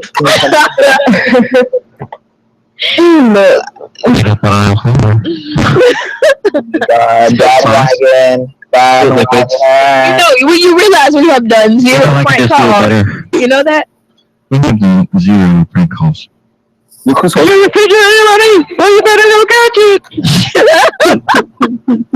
Okay, guys, so we're actually going to do a prank call right now. We're going to call a store. I guess Kevin runs this show, so... Clearly. Yeah, I guess we're doing a prank. Claire keeps talking something she wants to do. Hey, guys. Yes, sir? Just a suggestion. Instead of doing a crank call, why doesn't everybody pick up their phone and call a friend and see if we can get them online to join us? Well, definitely, we can do that. My friend is on right here. My friend is Siobhan. My friend is on. You gotta get another friend now. No, you call a friend. Kevin, you call a friend. Captain Video's gonna call a friend. Everybody bring it in. Claire, call a friend, Claire. And then we can discuss the items that are in the control room. Yes, we are. The thing is that, for example, because we don't have a lot of people in the forum yet, and there is not big flow of incoming new people. No, I understand. Because all the time to reiterate the same thing is pretty difficult.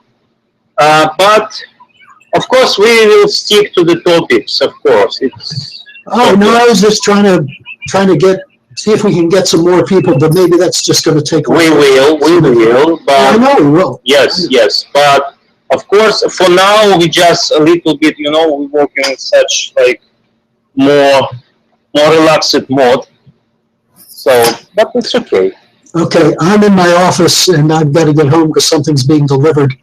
But so I'm going to jump off, say goodnight to everybody, and catch you tomorrow. All right. Okay, see you tomorrow. Video. Thank you so much for gracing us with your presence.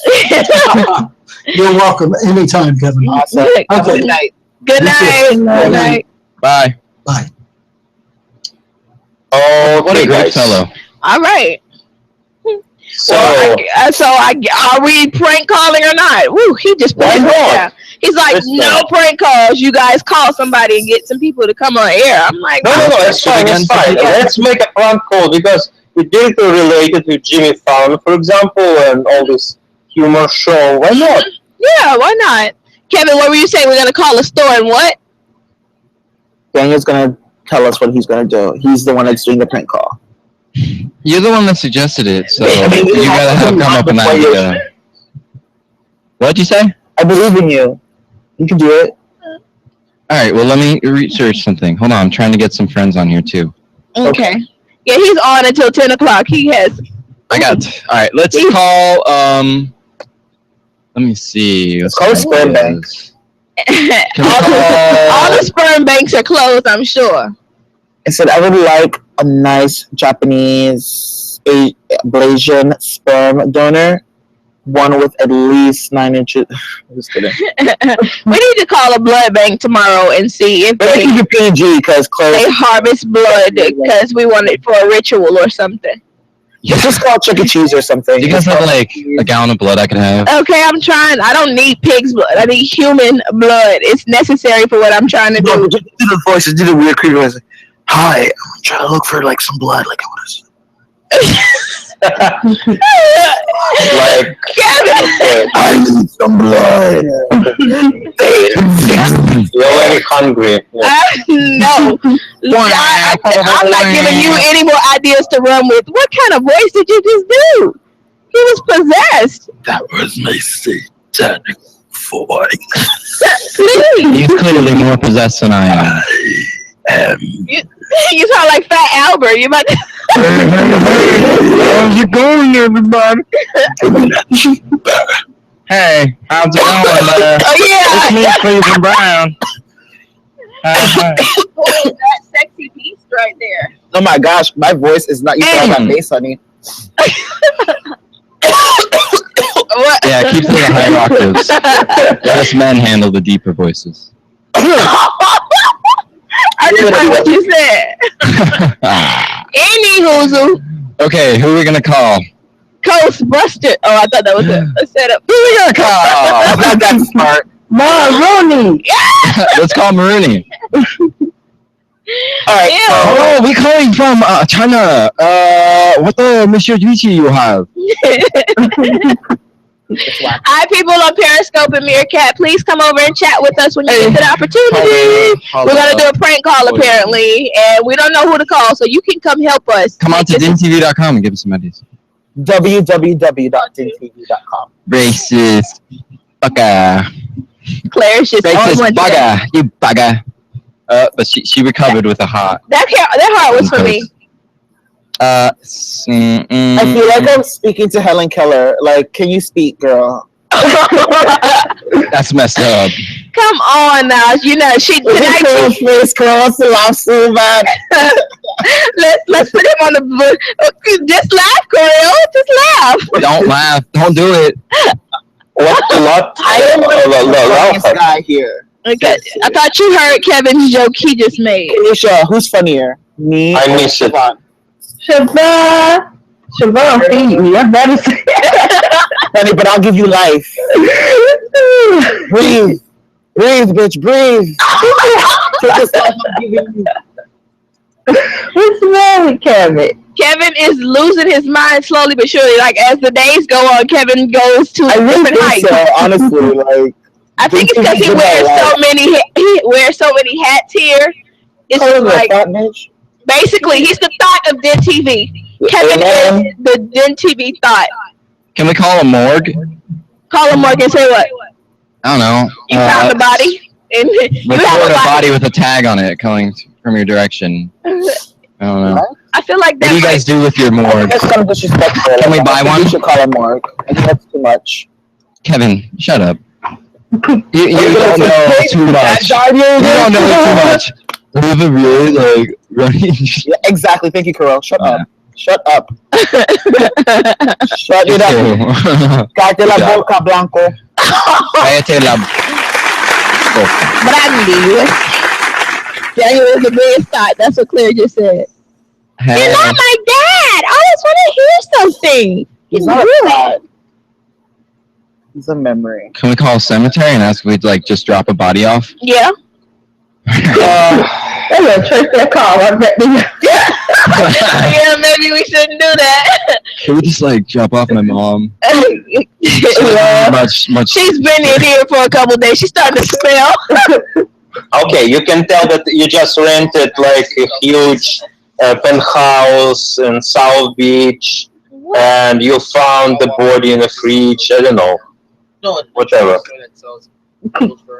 Alright, let's call... Oh, not a body. Okay, you found the pack of cocaine, and you want to bring it to the local police? I don't know. Okay, not... Okay. Yeah, let's go to the police office. No. Let's go to the police. Hey, we found a pound of pot in Kirill's car over here on... But actually, it's a real story. People rented a penthouse. They came for last year for the New Year, and they found in the fridge a huge like pack of pot and the packet of cocaine. And maybe previous tenants just forgot it. Maybe it was a landlord. I don't know. Are there any like drug hotlines? Like if I'm tripping too bad, I could just call them. 24-hour LSD helplines. Here we go. Oh, I need to call just them. too much LSD, and you see hallucinations. Yeah, I could. I got a number I can call. It was actually a real story that a guy called to 911, and he was overdose with weed. Really? Yeah, I heard it. Let's call this LSD hotline. Okay, and say what? I will be giving them some things that I'm seeing. Oh my god, that's so horrible. What? I know. I've done it before. I know what I see. Oh my god. These walls are coming at me, man. Yeah, did you hear him? He said he's done LSD. There's naked bodies. Alright, I feel bad doing this, but let's make it happen. For entertainment purposes, let's call the helpline who can actually be helping somebody who actually is sick. Daniel, what's it like taking LSD? Well, who said that? I think I heard you say it. You said you took LSD? Oh my god. I've heard stories. You ready? Yeah, let's call. What is the number? 866. You want to start 16 artists?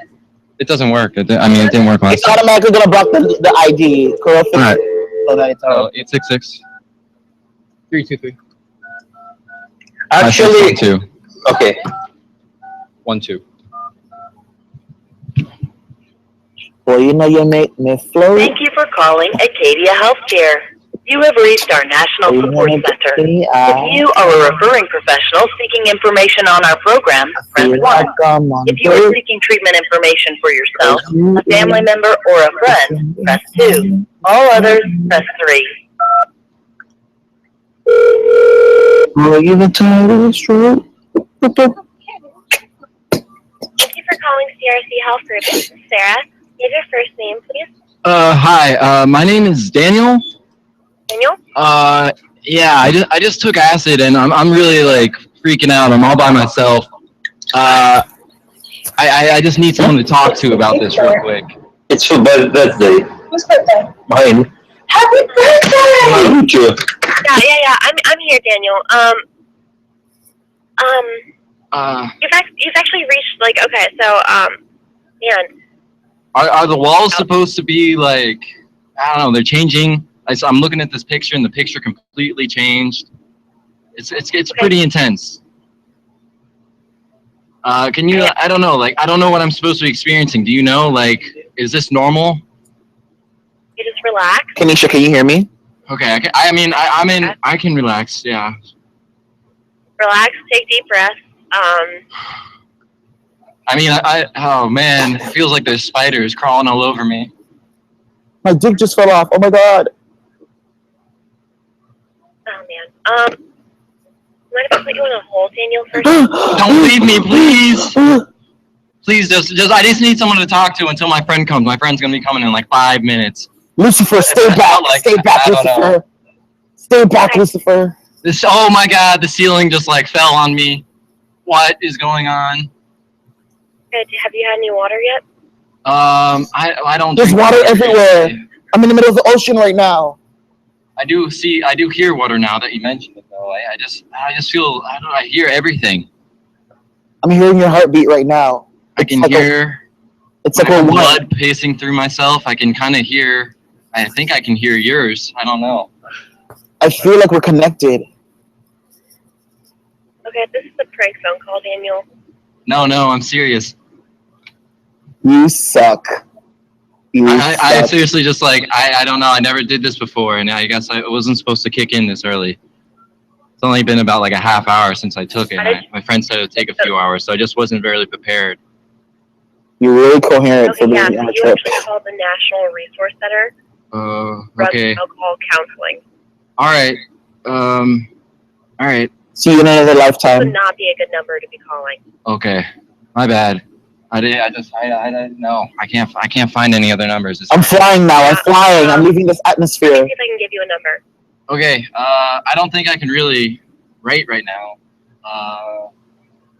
Okay. Is he actually looking for a number? Just check back in a little bit. I don't know when my friend gets here. Okay. All right. I guess I'll just deal with the walls and stuff. All right. Mom, is that you?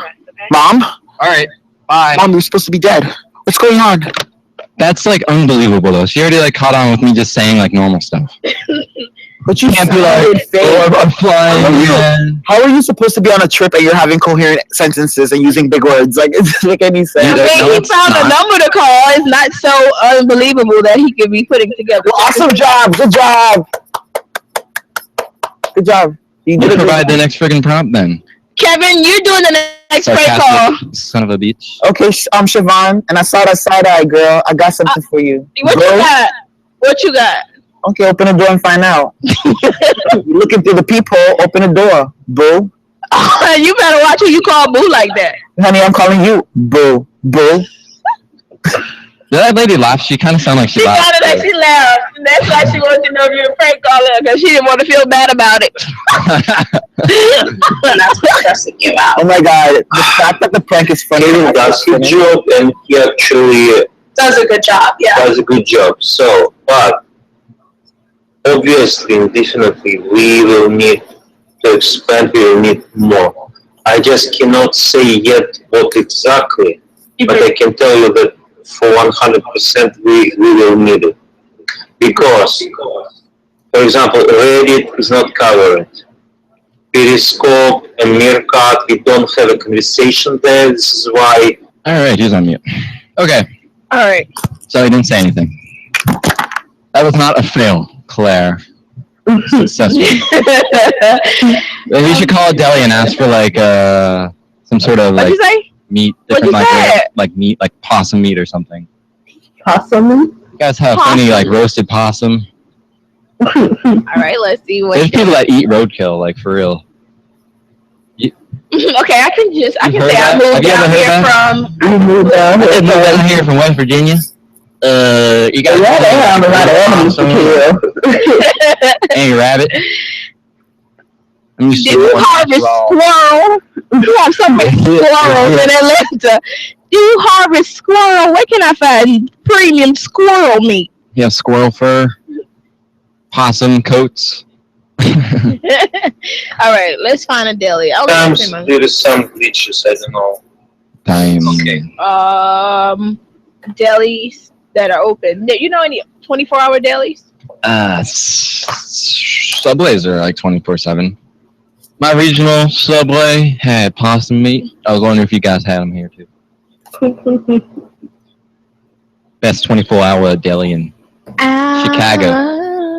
Hey.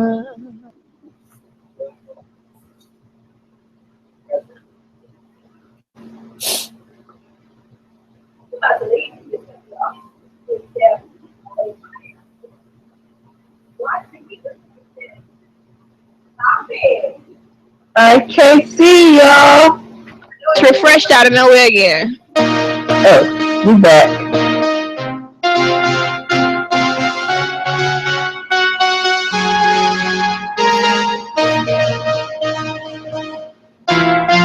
Your encore. I messed up. All right, I want to see if I can still play it. All right.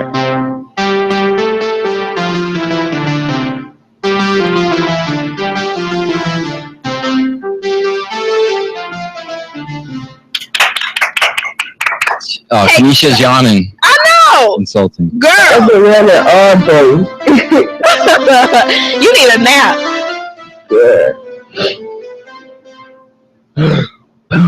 You just Yankee doodled me, man. That's all right. Telling you about Yankee Doodle had a cavity. He had a toothache. Okay. Oh, it's a cavity. We're gonna have to get that tooth. You don't even know. It could have been something that was wrong with his gums. We could have some gingivitis or something. Maybe his guy needs a root canal though, and he's got some serious problems. See, you don't know Yankee Doodle owes a lot because he had to get new teeth. Okay, teeth are expensive, man. An oral history of the league. An oral history.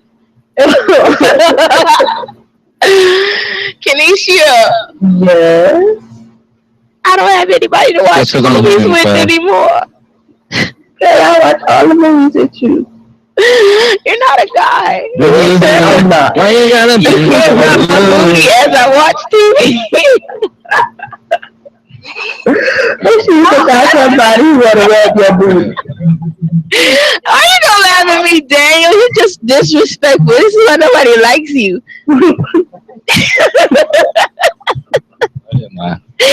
I was just thinking of times when I did that. That's somebody's booty. Not my booty. Oh yeah, watch that TV.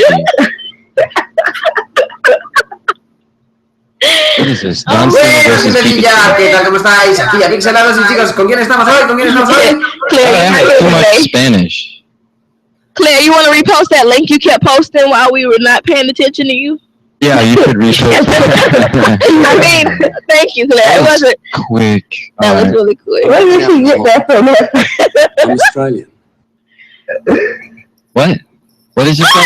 It was a 2-second clip. Hold on. What? Let me see that again. Are you serious? Replay that. Hold up. I'm not an alcoholic. I'm Australian. It's true.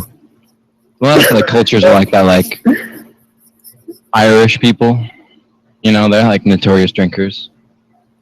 Are you really trying to make a conversation out of a 2-second clip? Really? Claire tried to. I don't know. Claire, Claire, explain I'm talking this. to you. You saying I you're an don't care that you're not alcoholic? gonna look up from your phone. I'm gonna talk to you anyway. How dare you post a 2-second clip? I thought it was something important. You posted it 6 times before the media cleared in the feed, and now you want to just post it again for 2 seconds? I am just disheartened. You broke my whole heart. Here it is, and there it is. In half. Boom. Just broke it. Thanks, Claire. Thanks. Gone. Out. She said sorry. You can't fake laugh and then, fake cry and then laugh in between, Claire. That's not cool. You got to commit to your fake cry. Lord, I can't even get my words out. She said sorry, not sorry. You helpful. You little helpful. Yeah, you didn't say that? Yeah, oh, okay. Anyway.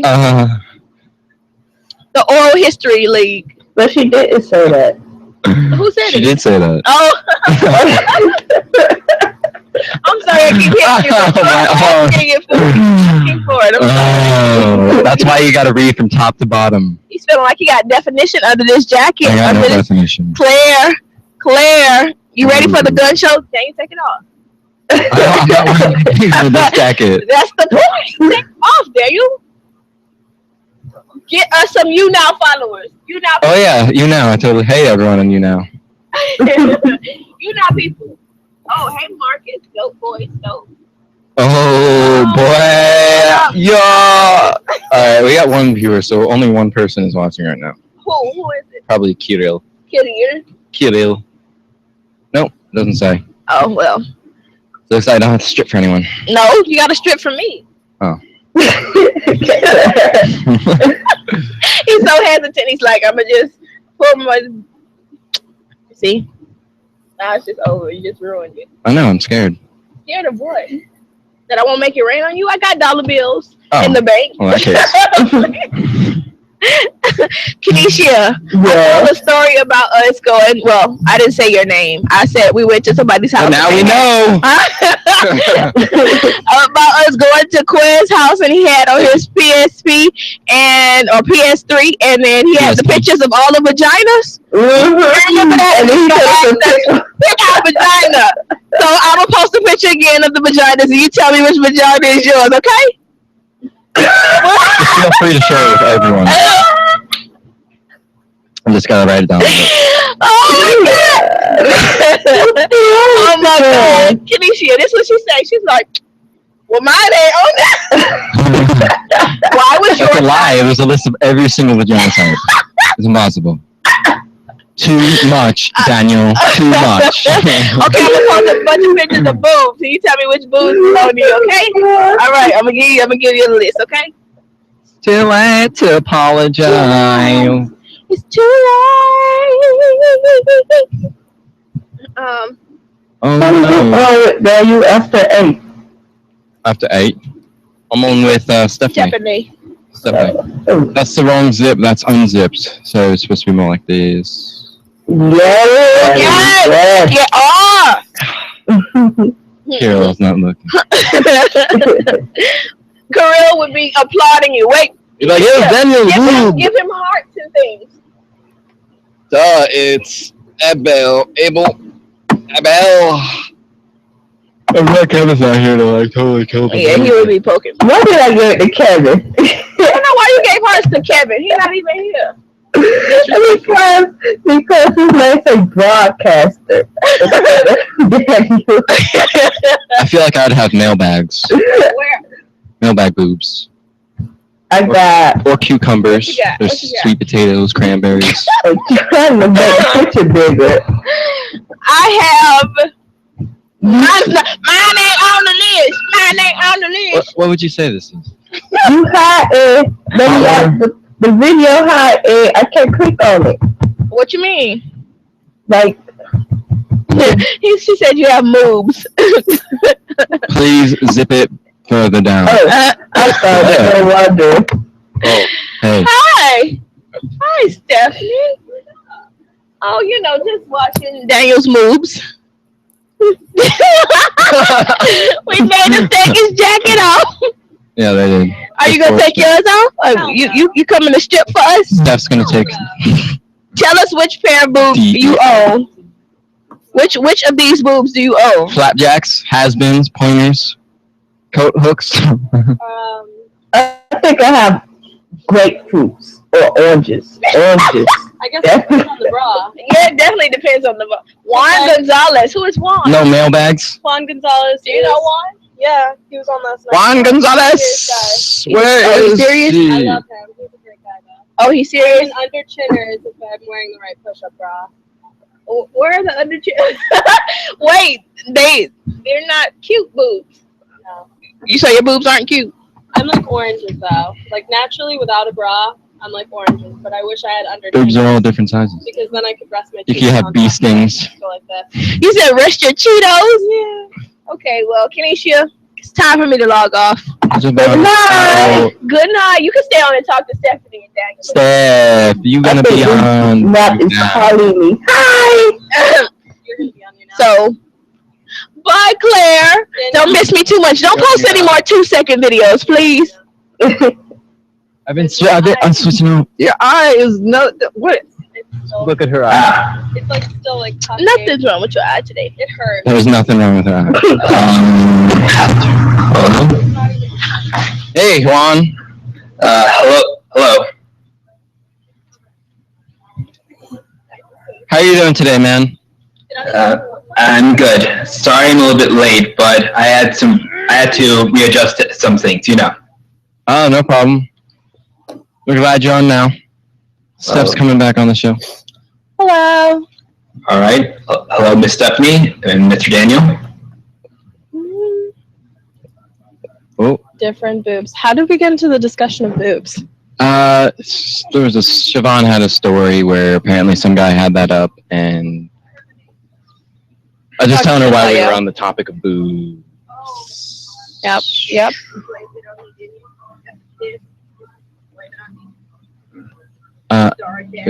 What is this vibe? Is that you? Oh, that's you.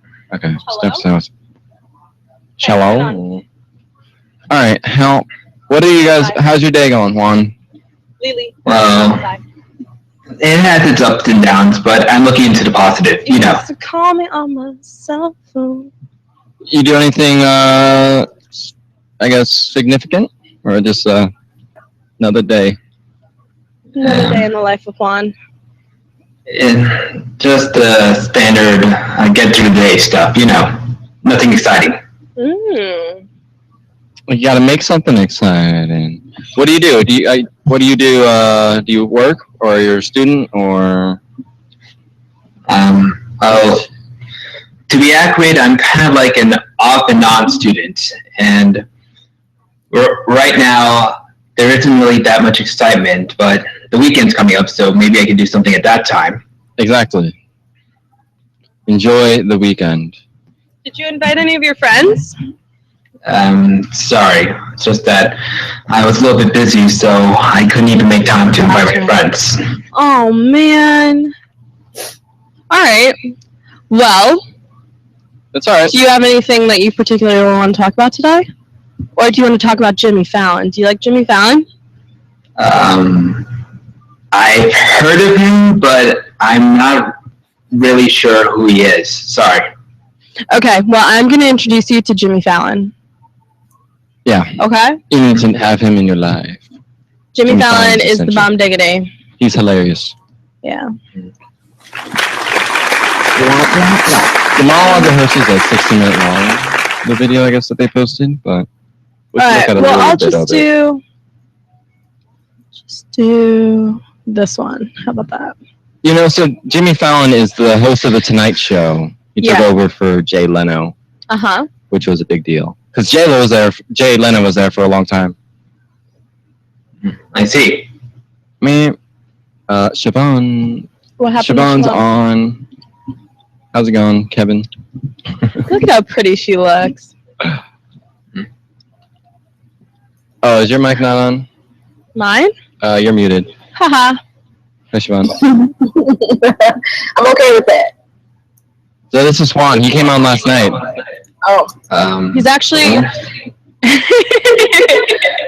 hold on 1 second. I'm going to find you a good one. So, do you like comedy? Hey, everyone. Hey, Chris. Well, yes, and I'm not afraid to be offended a little when they try to do topics like that. Topics like what? Well, it's just that somehow people have evolved to gotten to a point in which they can't be offended by comedy. Gotcha. Well, yeah. Hi, Leandra. Yeah. What are you doing? Why can't I see you? Because I'm doing the homework, and Mom was the one who's here, but she doesn't want to be seen. Mom, stop turning it toward me. Weirdo. Guys, in case you guys don't know, that's my little sister. And that's her mural of a tree, and she's got squirrels and birds and like all these pretty stuff in there. So take it all in, okay? I thought that might have actually, like, it looks like pretty realistic from this view. Doesn't it? Alright, this is Jimmy Fallon, just in case you don't know, Juan. Right there, that's a good-looking hot crowd. Great New York City crowd. Welcome to Late Night with Jimmy Fallon. Everybody, you guys feeling good tonight? Oh my God, who is that? Here's what we're talking about. Who is that in that little corner? We're talking about We this. can't see you! In fact, Congress needs to raise the debt What are you ceiling talking because about? rabbits in our hat.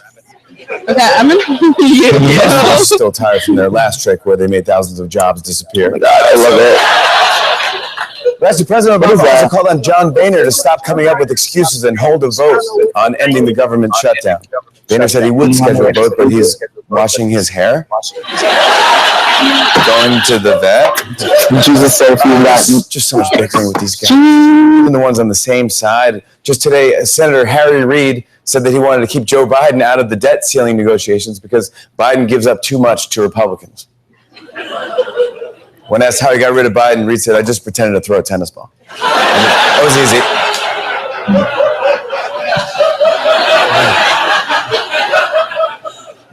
Of course, the thing at the center of all this, So, Honey, is in case you didn't get it, Obamacare, but listen Juan, to this, officials he's basically are now like, warning the public to he look does like a out lot of, for fake Obamacare websites that only exist to steal your information. like a lot of dry Not only the fake jokes sites look so similar about to the real one that politics people and what's going on can't tell around the difference. world. Yeah, definitely very. That's the real one there. Yeah. Now here's one But fake site. it's fun. I gotta just say, Of course. Yeah.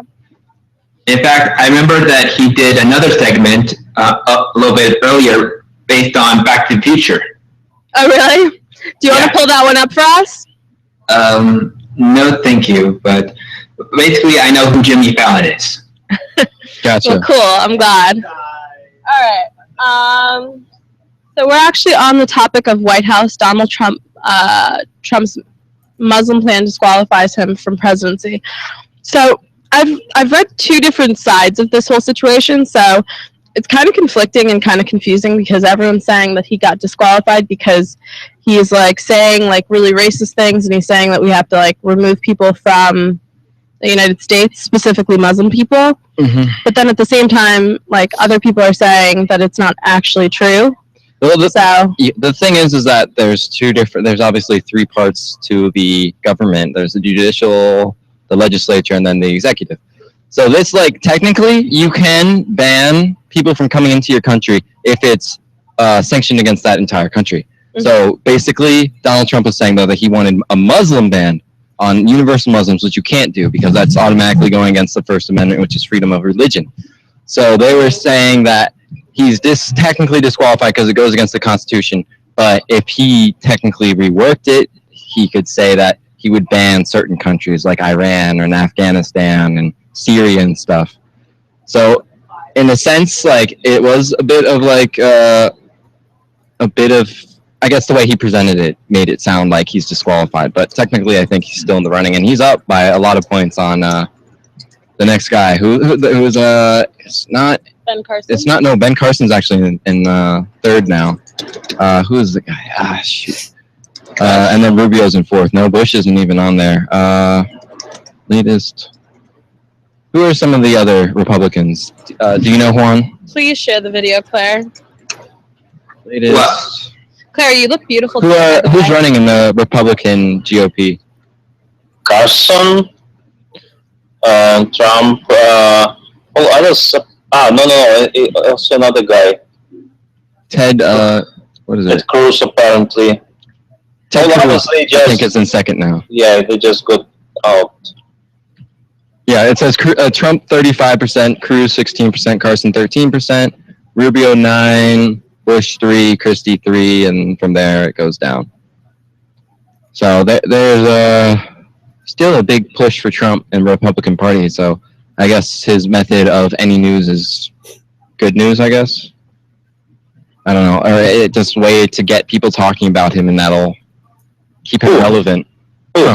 Trump. Listen, he just cannot stop. That's it. He just cannot stop himself because he already got that feeling of power, of attention, public attention. It's really like addictive. Yeah.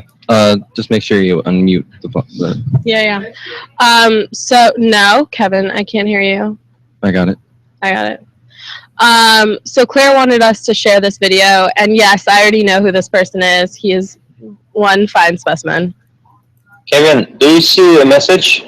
Yes, I just saw the message. I actually just commented and liked all those comments. We have a huge discussion happening on one of Facebook. Let's invite all those people. I really think the best topic ever. Like, let's invite all those people. I did. I actually went one by one and went through all this stuff. Okay, good. Thanks, Claire.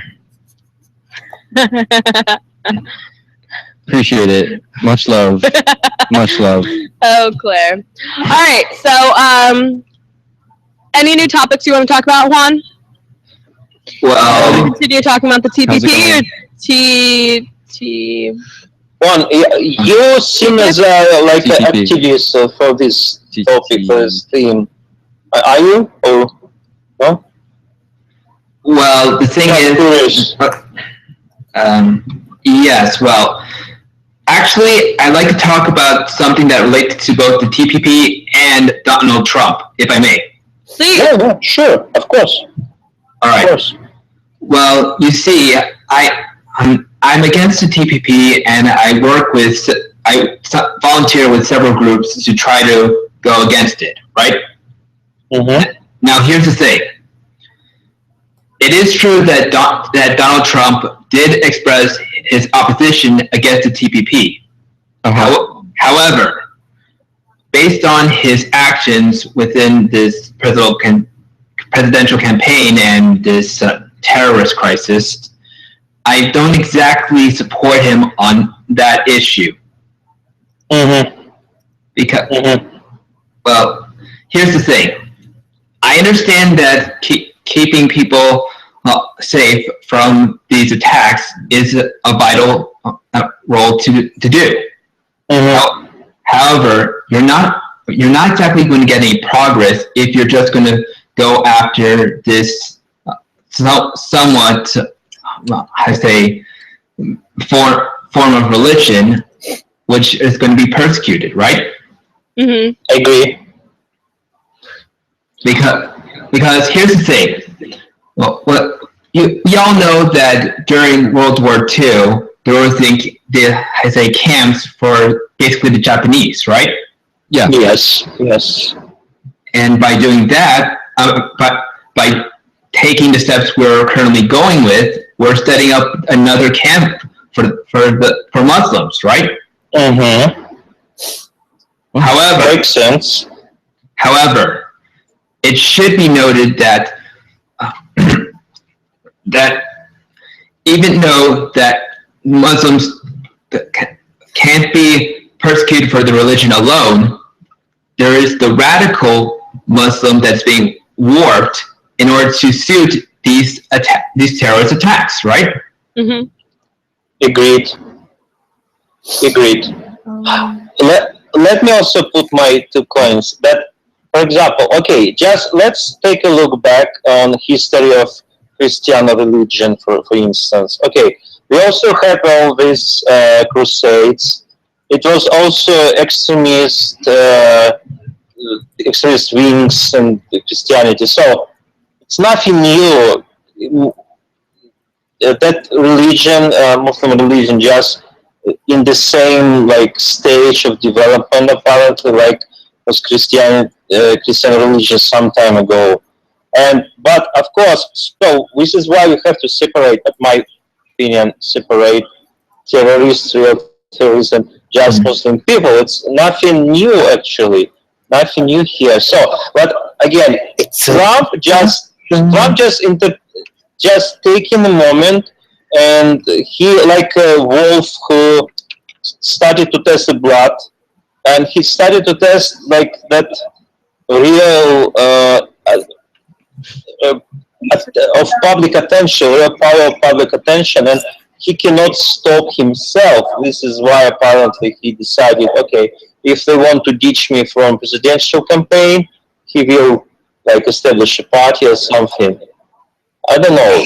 Again, maybe my thoughts a little bit like not cohesive, but I think you sound like a genius, Kara, and I think honestly what you're going with in regards to separating terrorists, the word and religion is a great way of maybe getting people to understand what the real threat is, what the real problem is, instead of trying to generalize it into a religion, you know? So I think that's a great point that you made. Yeah. Go ahead, Juan. Yes. All right.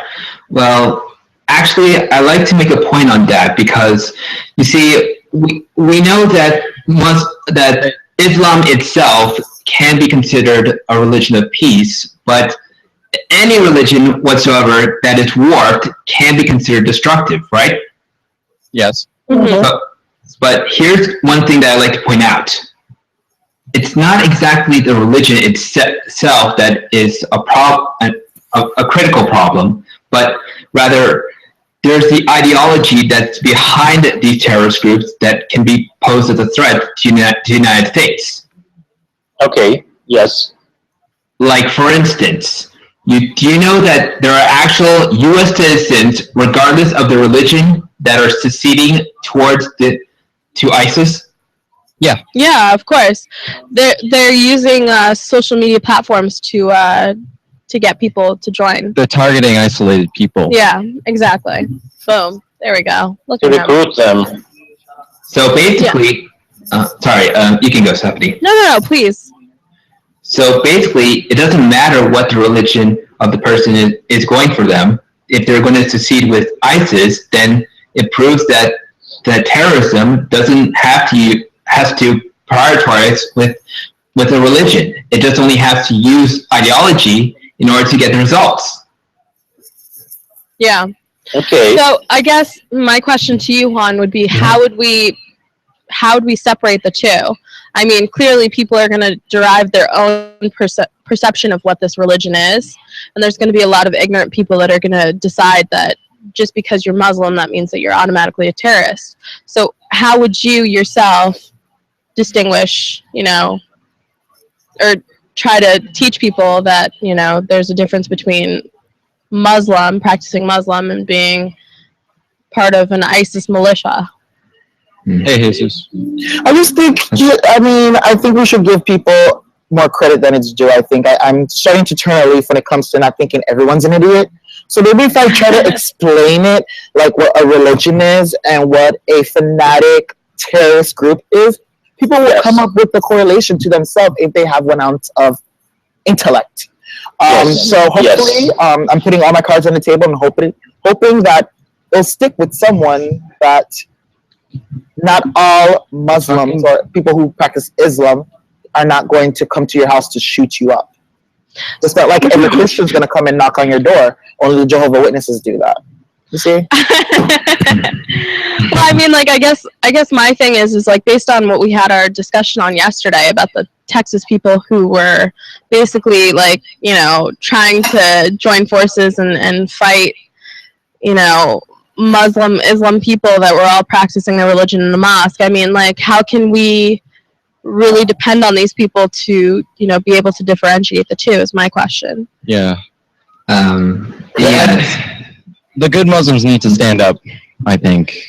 Like, they need to, because... But are people really going to give them the benefit of the doubt? And that's the sad part, is that, like, I feel like, people look at women who are wearing traditional Muslim garb, and they're deciding that just because they're wearing it, that, they're ignorant and they don't know, have no respect for themselves. But, the women that I have talked to that are Muslim and practice Muslim religion, I think that they almost have more self-respect for themselves and their image and everything. but I just feel like if you're not in a situation where you get to speak to people like this every day, you know, you don't get that opportunity to learn. Yes, and you're really closed off. So, I guess Juan, you went to go and say something. You're asking me about what can we do as a platform to help differentiate Muslims who are not involved in terrorism and the terrorists themselves, right? Right. Well, that's somewhat of a difficult question, because you know that while people can go off with their own answers, the general public is still going to be paranoid, because unfortunately we live in somewhat of a day and age where people don't seem to be able to react to pain. They just immediately feel pain and then go off in a berserk outrage over it, rather than trying to calm down and assess the situation at hand. Yep. Yeah, we're in a day and age where it's like, I want something now, I want something done immediately. So let me go out and do something rash, and then not really think about the consequences until after. But here's the thing. While I do applaud that we are trying to check over the Syrian refugees that are coming in, we still have to face the facts that these checks can have some, terrorists that can come in. I mean, it's not it's not exactly good to look at, but it is a possibility. Of course. So, I guess my next question, and I kind of just pose this to everyone. I mean, do you think that, you know, our current president candidates like Trump and, you know, whoever else is still in the running, because it's always changing, do you think that any of them really have a policy that would be effective in this situation? I mean, given the fact that we're constantly dealing with terrorist threats and threats to all over the world, I mean, do you think that anyone would be able to manage the situation? Do you think that Trump would be able to handle that? No. Trump cannot handle even his own campaign right now, you know. So he cannot learn his own lessons. He's just incapable, unfortunately, because the age, apparently, because state of mind. It's just unfortunate situation. He was a good, excellent, maybe businessman. Okay, let's assume, but yeah, definitely, of course. Again. Yeah, go ahead. Please. Sorry.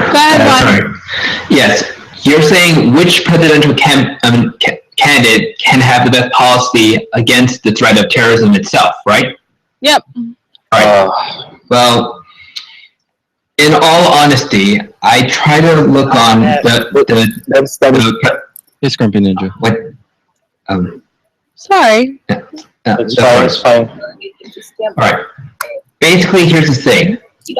Among the candidates that oppose the TPP, it's just that it seems like the popular only candidate is Bernie Sanders, right? Yep. And, yes. But here's the thing. It's just that it's kind of difficult when you say which candidate is going to have an effective foreign policy against these situations like terrorism. But let me give you one example. The Donald Trump one. I don't exactly fit with his outlook. In fact, with the whole banning Muslims from even coming into the United States, right? I mean, this is the guy who wants to basically build a gigantic wall to keep Mexicans out, illegal immigrants from Mexico outside of the United States. Well, there is also the possibility that illegal immigrants can yeah, definitely. Can come in through shipping practices or all those other illegal trades that can go beyond the wall or just around it. Yeah. So, I mean, I guess I guess we're moving on to a new subject now, but I don't know if I don't think any candidate really has a direct answer that's like gonna absolutely stop. That's gonna absolutely solve the situation. I mean, it's so hard. Let me it's just impossible to really think. make like, one assumption also. For example, for instance, okay, Clinton has some background. At least she tried to handle this. Maybe on a not on a best way. It's not even maybe. It's definitely. Bernie Sanders, we don't have any idea because he doesn't have any experience in foreign policy. Maybe this is advantage actually. Does this even matter anymore when it comes to experience? Because look at all these people that we just hires a foreign policy advisor. Like, who cares at this point? Let's have some fresh input, fresh take. I agree with you. I agree. Definitely, we need. At any matter, we need fresh blood, fresh take on things. You want Donald Trump? I mean, no. Of course. He would make a joke. He would make America a joke. Like he's like some Instagram celebrity running for president. Yes, that's what it feels like to me. He doesn't feel like somebody who's viable. That'd be like if what's his name, Kanye West actually went through with it. Yeah, and was like doing well. I would feel the same way just about Donald Trump. Just with Kanye West. I respect Kanye West's creativity, his entrepreneurialness, and how he's great at making music. But when it comes to political and world views, I don't see him. Actually, Juan, do you know what kind of relation Bernie Sanders regarding that TTP Act? Yes, I actually do. He had, like I said, he's practically the only candidate who is popular right now that is opposed to the TPP. He wants to stop it. However, that does not make him the president to elect. I mean, there is some, I'd say, critical points that need to be pointed out. Like maybe he isn't the best one for foreign policy, but there is a chance he could bring something new to the table, right? Mm-hmm. Yeah. Yes. I agree with you guys. And I agree with the concept that, like, if we're gonna get someone new, we might as well get someone who's, knowledgeable across the board and not just knowledgeable in one regard and taught what to say and scripted entirely. I mean, like, that's how I feel about Hillary Clinton. I'm gonna run for president. Why not? America needs Kevin in their lives. Seriously. I'm gonna get this shit together real quick. First thing we're gonna do. What are we doing? For my Mickey D employees. Mr. President. For my Mickey D employees. McDonald's employees. I'm gonna give you all your $15 an hour. You know what? Yeah. You want it so bad? Take your $15 an hour, okay? Let's see how that changes your output. Did you know that they actually made automated order takers, like machines that actually they're gonna learn. They're doing servers now too, apparently, at McDonald's. They're trying it out in LA, where they just bring your food to you. Mm-hmm. Yeah. I mean, the whole ban all Chick-fil-A's. Chick-fil-A's are amazing. What are you talking about? What's wrong with you? They're homophobic and racist. Oh, I guess it's true. But their chicken is phenomenal. They have a Christian owner, and he follows Christian beliefs. They're closed on Sundays. So Juan went to go and say something before. Oh my god.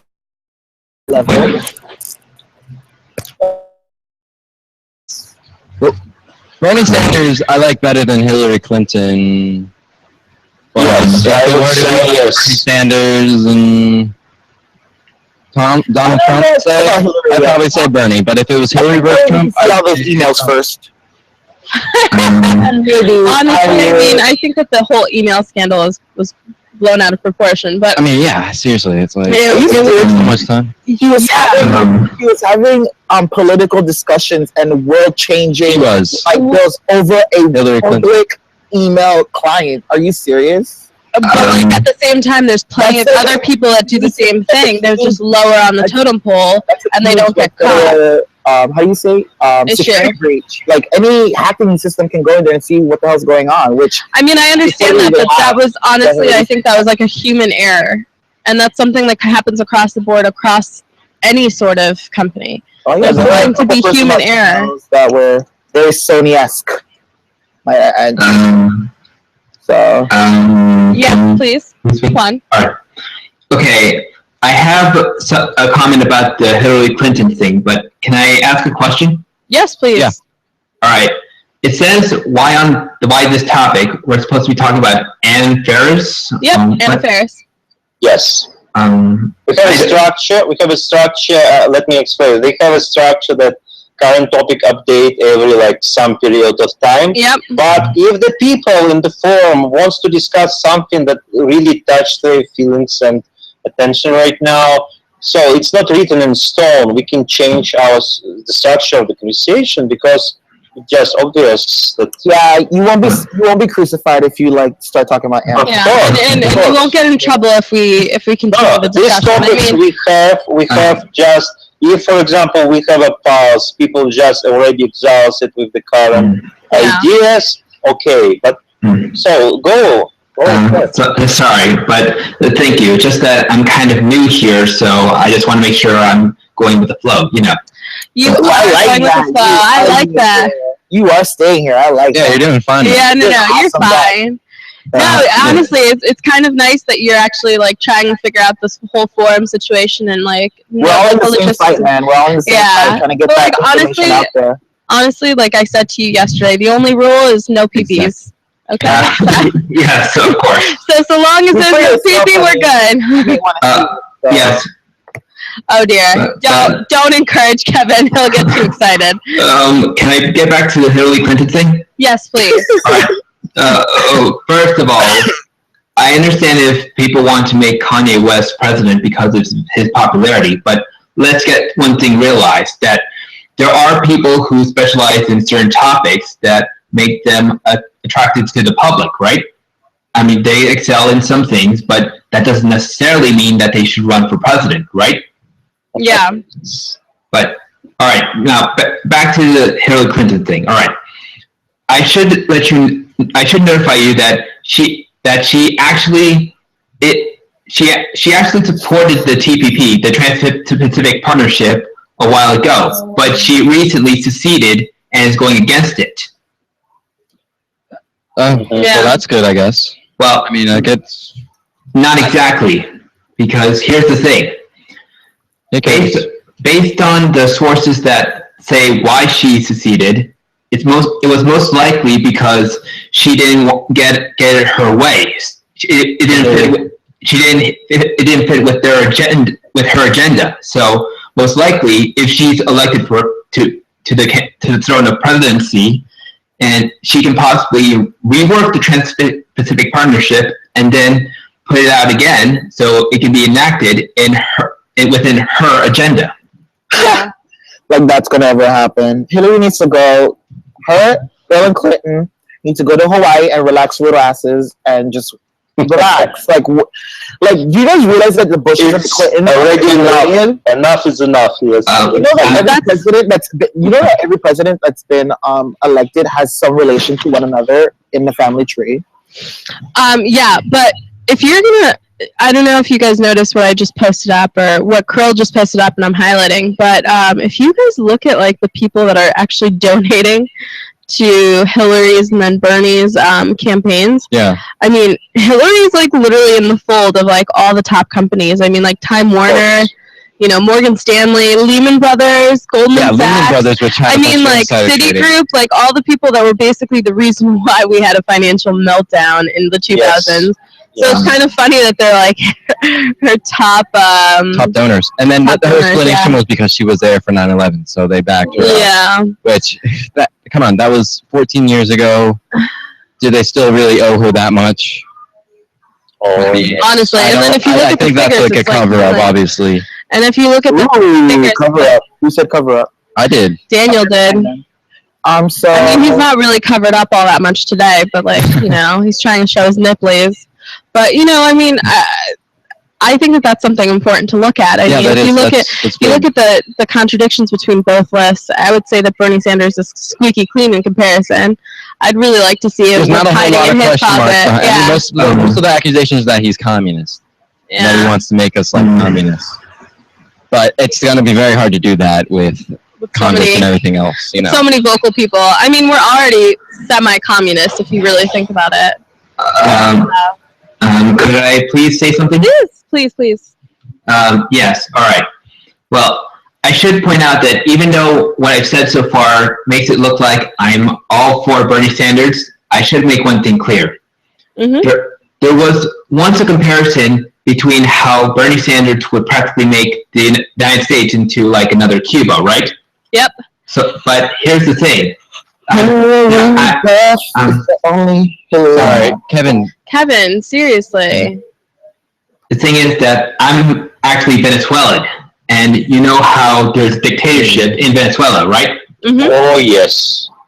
And how there's basically there's actually a crisis with even toilet paper over there, right? Really? Yep. Crisis with toilet paper? No, like literally if you go to Venezuela, which is something that I almost did, but I was actually told by everyone not to do, they actually have no eggs, they have no milk, they don't have toilet paper. They're using newspapers as toilet paper, which is actually something that is still practiced in Cuba, which I'm half Cuban, so you know, I feel for you, brother. Like, how's it going? You get your morning news one way or another. Yeah, I mean, you got to read something. But how's it going? Continue, Juan. Basically, here's the thing. While that danger is present over there, I still somewhat see that Bernie Sanders is a good presidential candidate because while he might try to do some good, there's at least if he there's the chance that if he does to get sorry. No, it's fine. It's fine. You're okay. Basically, here's the thing. If the United States doesn't like what Bernie Sanders is doing that can make another Cuba, they can stop him, right? Yeah. If he does a good job, then he does a good job, right? The point is that we can still have our voice if something goes wrong. And these presidential campaigns, most of the presidential campaigns are trying to take away our voice, right? Yep. We talk about different things. Don't worry. Sorry, I'm just communicating with our other platforms. So weird. Okay, yeah. Continue. I'm sorry. Just ignore him. Honestly, he's doing his own thing. But I'm listening intently. I'm actually reading on this right now. But continue. Yeah, we're really intensively listening. Sorry about the other co-host. But am I still talking? Yeah, you are. Please. All right. Well, what? I'm sorry, I got a little bit lost. You lost your train of thought. You were actually saying that that if Bernie were to attempt to do that, it would not work because we actually still have our voices and the other presidential candidates. And then you got cut off. Yeah. So maybe we can have someone else talk, and then I can join in. Sure. Yeah. Sure.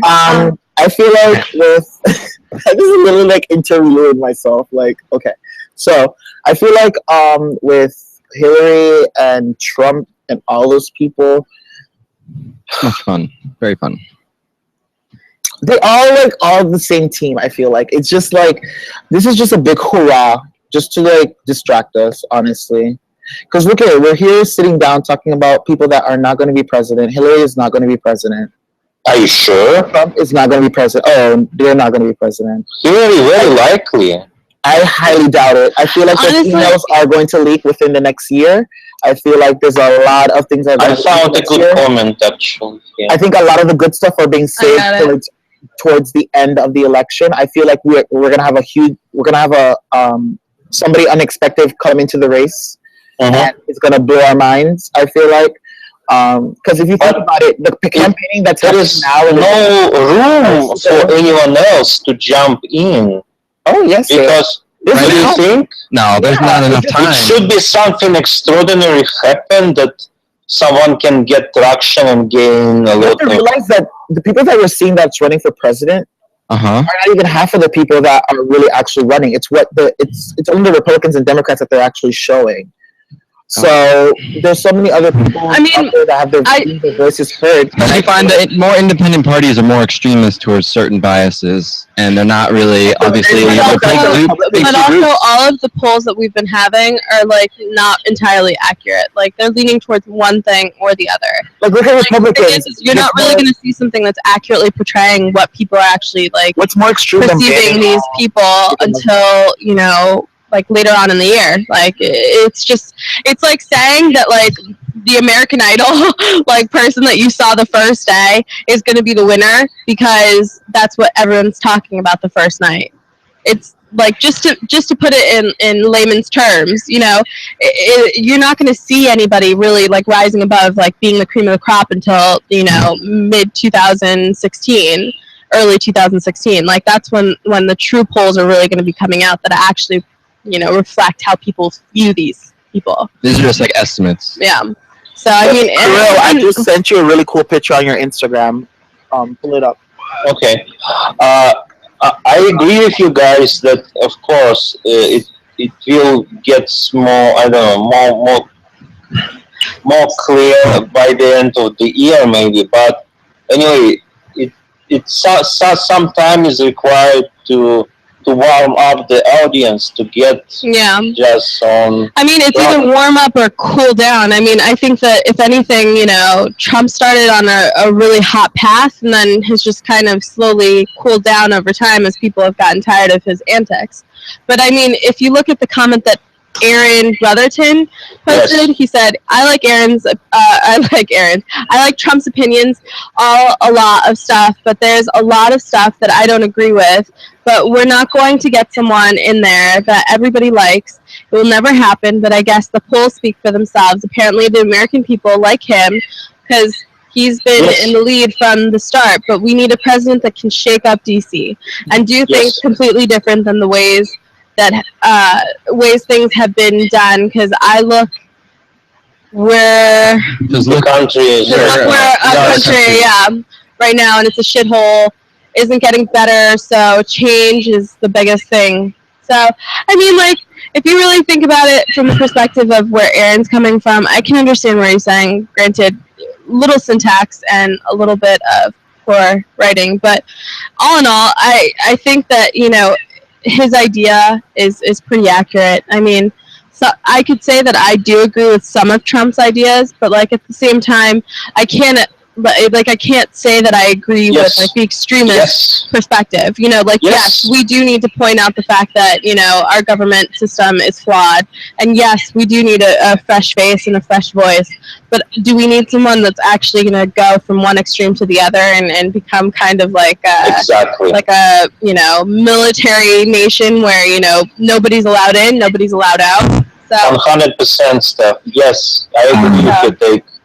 I agree. I actually liked Trump at the beginning when he just pointed out the things that everyone just was hesitant to tell. Trump is a lot like that guy that we saw.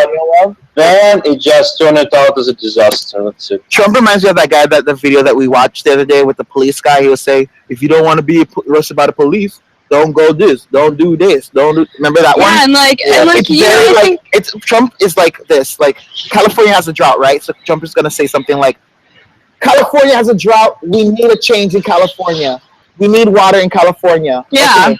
Obs. Now, how are we going to get Thank you, Captain Obvious. Thank you for pointing that out. But I don't understand how the Republicans are like, we don't back up Trump, but yet your party has him on top of the polls. Like, it doesn't. But like I said, I mean, these polls are also really biased, and like I said before, you're not going to see an accurate polling until beginning mid-January. That's the big thing, So I mean, I don't know. What do you think, Juan?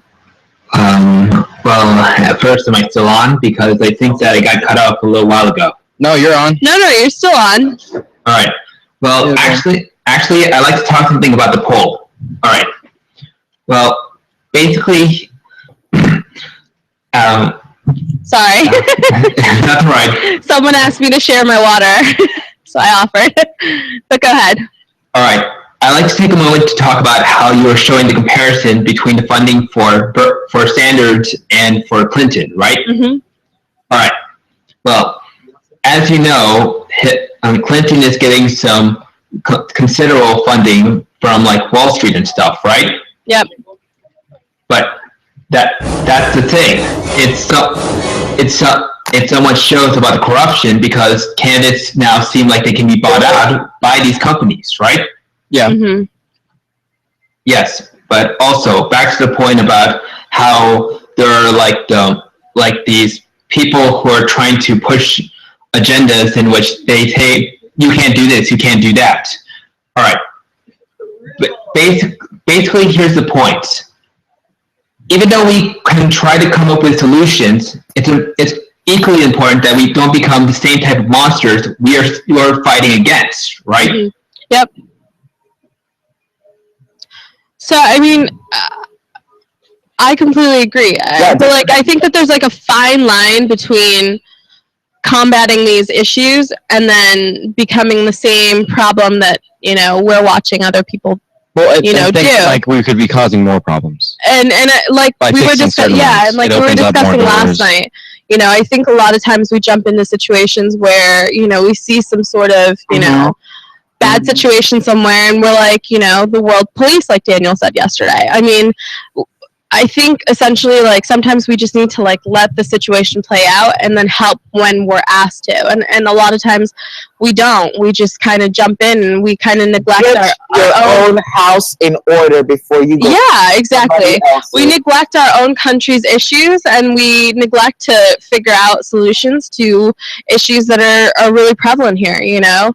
Like immigration, like, you know, equality amongst everyone, you know? Intrudes in other countries. Like, let other countries see our progress. Like, look at Switzerland. People use Switzerland as such an example so many times when it comes to, like, pushing in new policies for, like, regular world living.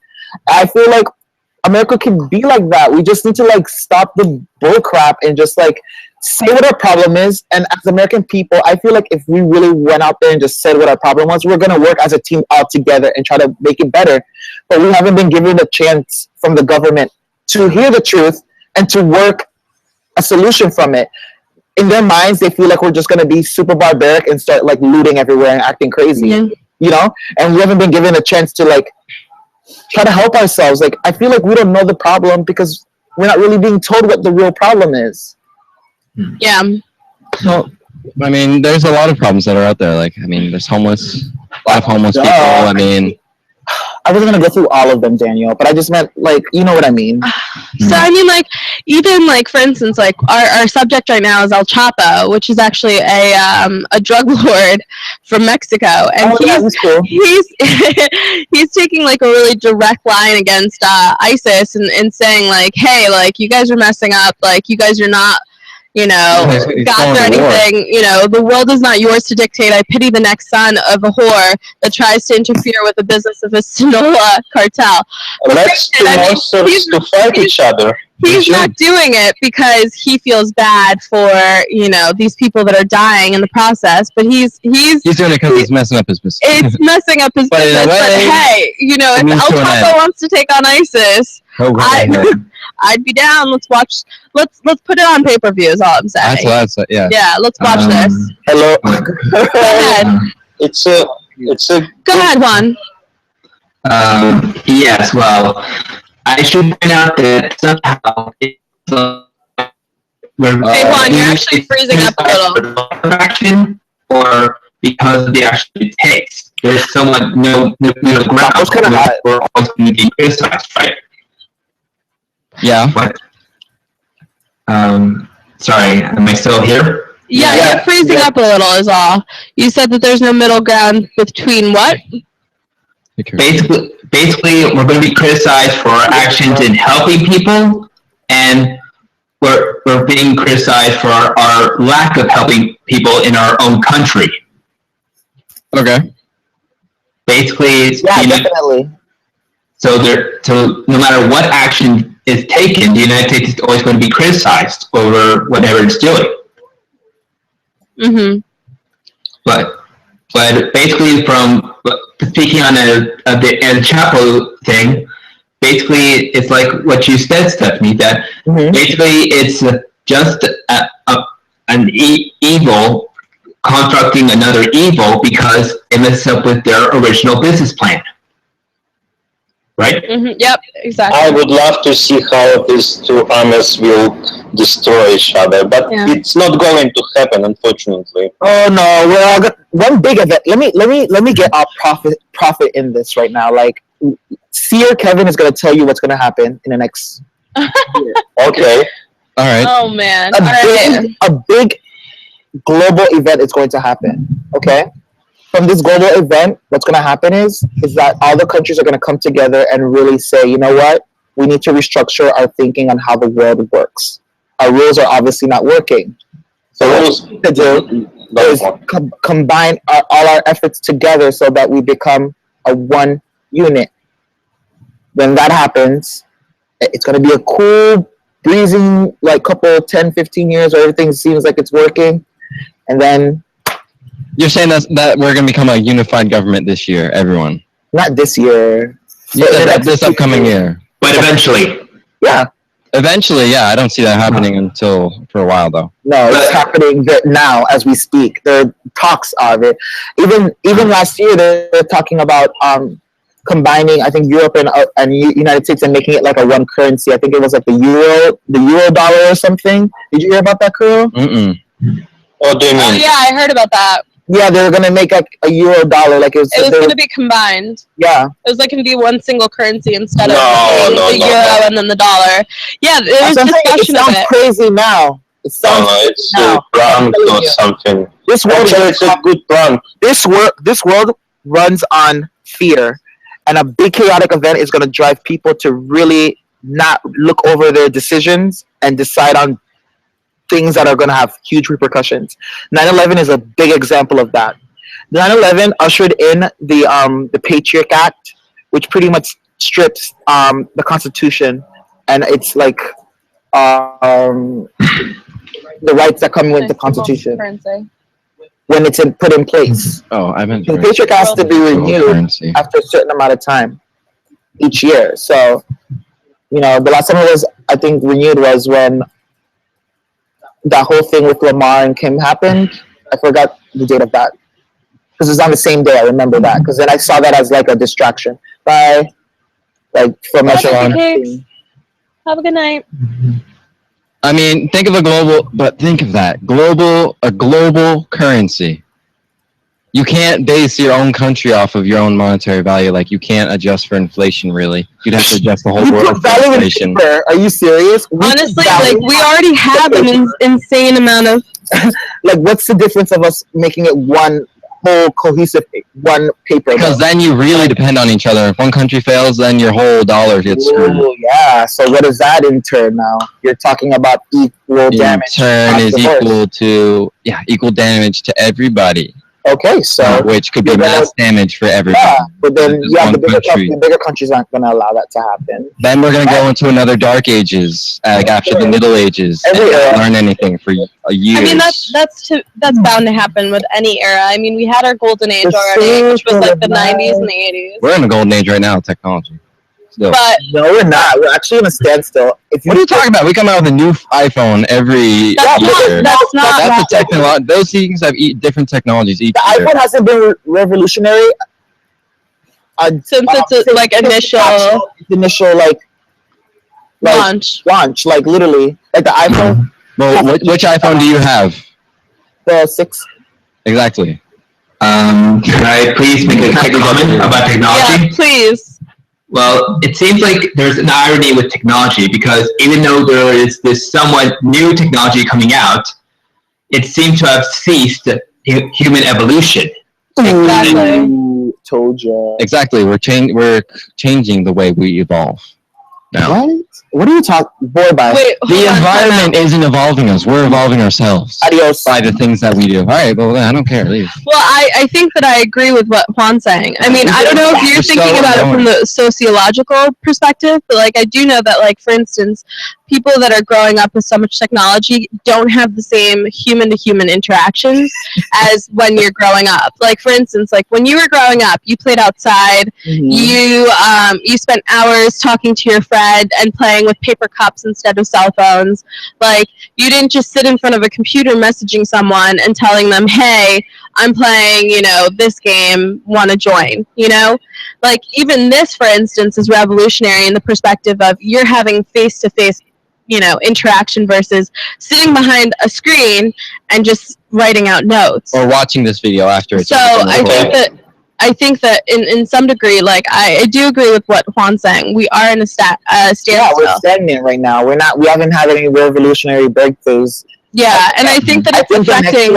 The next one's going to be the transhumanist movement, because I feel like that's a huge movement that's happening secretly that people aren't really reading into. The transhumanist? Was that like human combining with technology? Technology and other genetics and different stuff like that. We have scientists who are mixing genetics with animals and humans, where they're getting beings that are sentient. You know what that means? I mean, I just posted a picture today. They have robotic arms now that you can actually have feeling in.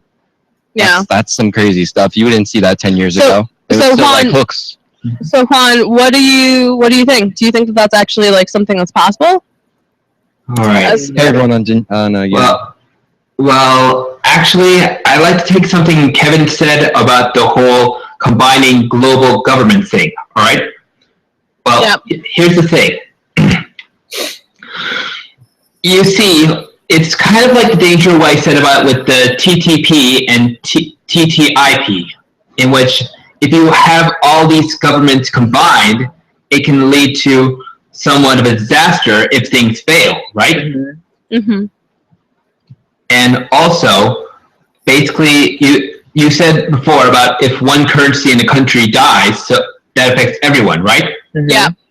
Well, basically, in short of what can transpire is that basically, if it's just only one government, that's only one set of rules to live by. So if you don't follow them, then you are out of the loop altogether and can be taken out. Yep. See, Juan gets it. Like, you're getting it. I think we're all getting it at this point. And it's like, we have to really like be in tune on what's going on, because if we don't, we look at these stuff as face value and get stuck and be confused like the rest of the general public. Yeah. That's it's our job here to really spread the news out there so that the next generation, like Claire, can come up and really like spread the news about stuff that's happening. Because I think it's really cool. Like, she's hearing about all this stuff from older people, and it's a cool perspective to have when you're like a teenager, you know? Yeah, Claire, like, what do you think? Do you think that all of this could affect how you interact with people, and do you think that it's affected your way of interacting with your friends? Like, do you text more? Social media. So I guess my question is do you text more and do you message your friends more than you actually talk to them on the phone and speak to them face to face? So do you think that it's harder for you to actually like understand like human emotions? Because I think part of the problem is that you can't interpret what facial expressions are associated with certain like emotions. Does that make sense? Like, that's something that I've actually studied in school, which is, you know, you can't learn what the facial expressions actually mean for the emotions unless you're actually interacting with those emotions and facial expressions every day. And I feel like that's what a lot of young people who have grown up with technology are kind of losing. They don't have the ability to understand what facial expressions are, and then there's a lot of askew like perspectives on like what's actually going on. The art of the conversation is dying. Yeah, the art of conversation's dying.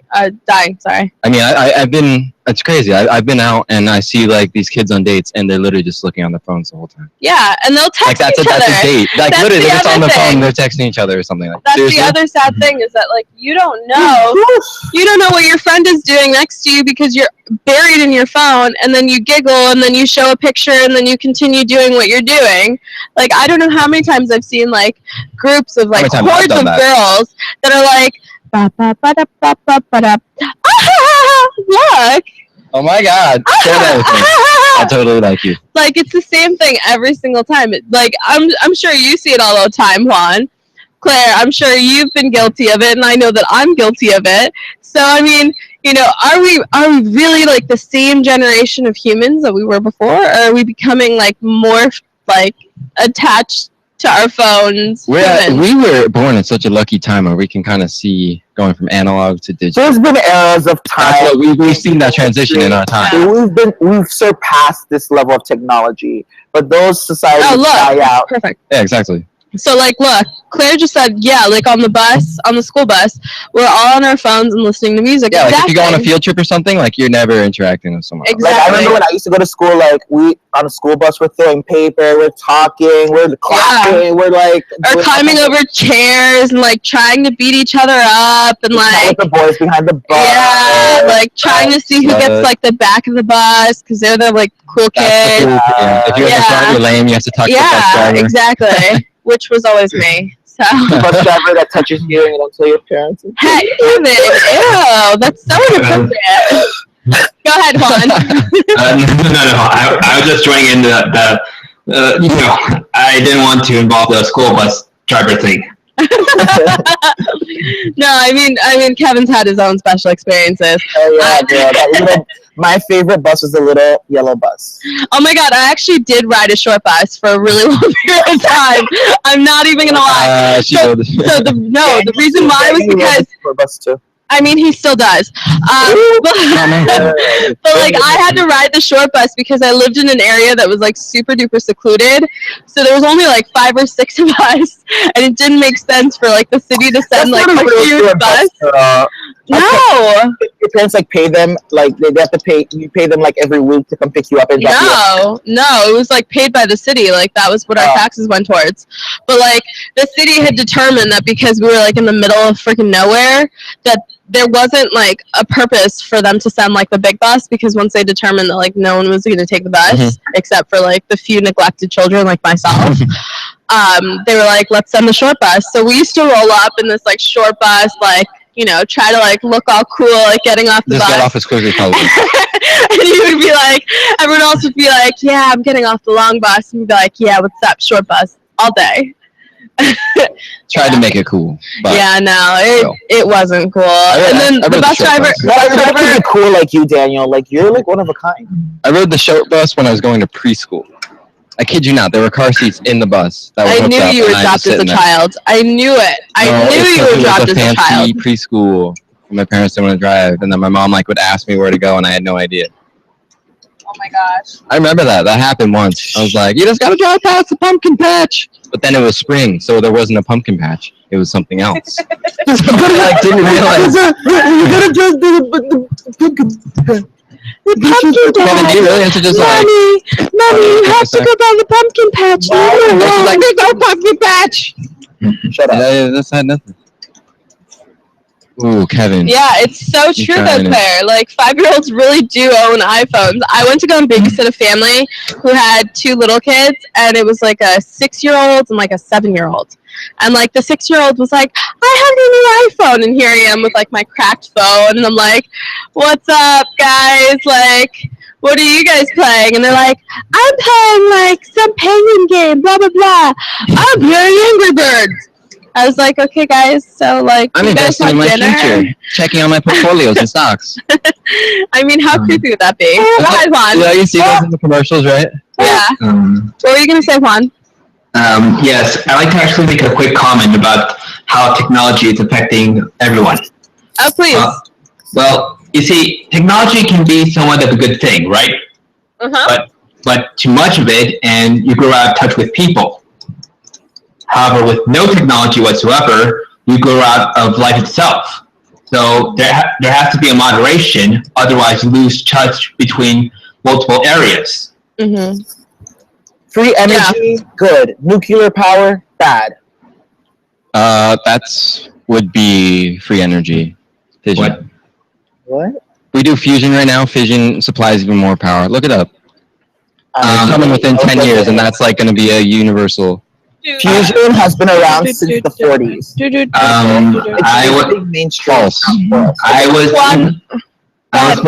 I was mostly talking about on human interaction rather than all technology. I'm talking about the technology like the phones and computers and. Well, if you want, have you ever seen Steve Jobs' documentary? He wanted it like that. If you look at watch past videos of him, he wanted the iPhone or the iPad, or I mean the iPod, to be an like another limb, like another extension of yourself. Yes, so, extension of man. Yeah, he wanted it to be like it's like your limb or your heart, like it's a part of you. So if you think about it, look at how you treat your iPhone. It sleeps next to you. It sleeps in your hand. It sleeps on your bed. You take it everywhere you go, even into the bathroom. You're always on it. You're always looking at it. It's almost like a piece of you, right? If you lose it, that's a piece of your life that's leaving. You know. Listen to fission versus fusion. Fusion. All right. In case you haven't heard, nuclear fission is kind of a big deal. Rather than splitting atoms apart like our current nuclear fission reactors, fusion melts two atoms together in one, releasing enormous energy. Fusion reactors are emissionless, sparing the planet nuclear waste, and the heavy carbon emissions spewed by coal-powered plants. So it's even more powerful and it's clean. But look at that's what the big deal is. Free energy doesn't create it; it just takes it out of nowhere. Free energy. This is going to be damn near close to free energy. That's for sure. Well, I rather free energy where I'm not messing with the chemicals. First, sorry. Can I hear what Kevin had to say first? Yeah, go ahead. Sure. Oh boy. You were talking about free energy something? Yeah, free energy takes energy out of nowhere. It's pretty much pulled out of the ether. Nowhere. Yeah, well, because energy can't be created or destroyed, right, yeah, Kevin? So it's coming from somewhere. When I say nowhere, it's kind of like saying air. Like air is everywhere, but nowhere at the same time because you can't see it, but you can like feel it and smell it. All right. You get what I'm saying? Yep. Yeah. Yes. So wait. Sorry. Yeah, that's pretty much what I was saying. It's just like free energy. I feel like free energy is like the best route because you're grabbing it from the natural earth. Like it's a force that we don't understand as of yet. But Tesla did. Yeah, Tesla did. Yeah, I mean, like, of course, he's like got his hands in like everything. And you know, he's very spiritual. He's a very spiritual man. Thank you for becoming a fan. He took a lot of his ideologies and his formulas for his like theories out of like Buddhism teachings and like not science radio. We just kind of talk about whatever's trending, and we're just kind of having a discussion. You look at like Buddhist teachings and stuff like that. We talk a lot about sound and you guys can check us out on DINtv.com, and you can actually join the conversation. Like there's people talking right now, so when we're quiet, we're just kind of listening to them. Not ignoring you guys or anything. Stephanie? Yeah, is somebody asking a question? He's talking to people on, you know. I do apologize for that. No, it's fine. We need it. What we gotta be doing. We need it. Yeah. So proud of him. Apologize. I know. I'm so proud of whenever I him. start talking, and then he's like, "I'm done." Yeah. It makes the conversation awkward. Kevin is just Kevin. No. Kevin's just human. Hey, do you guys like my X-Men shirt? Do you like my shirt, Juan? I see a Wolverine, and it seems pretty cool. Yeah, Wolverine rocks. He's awesome. Yeah. Wolverine.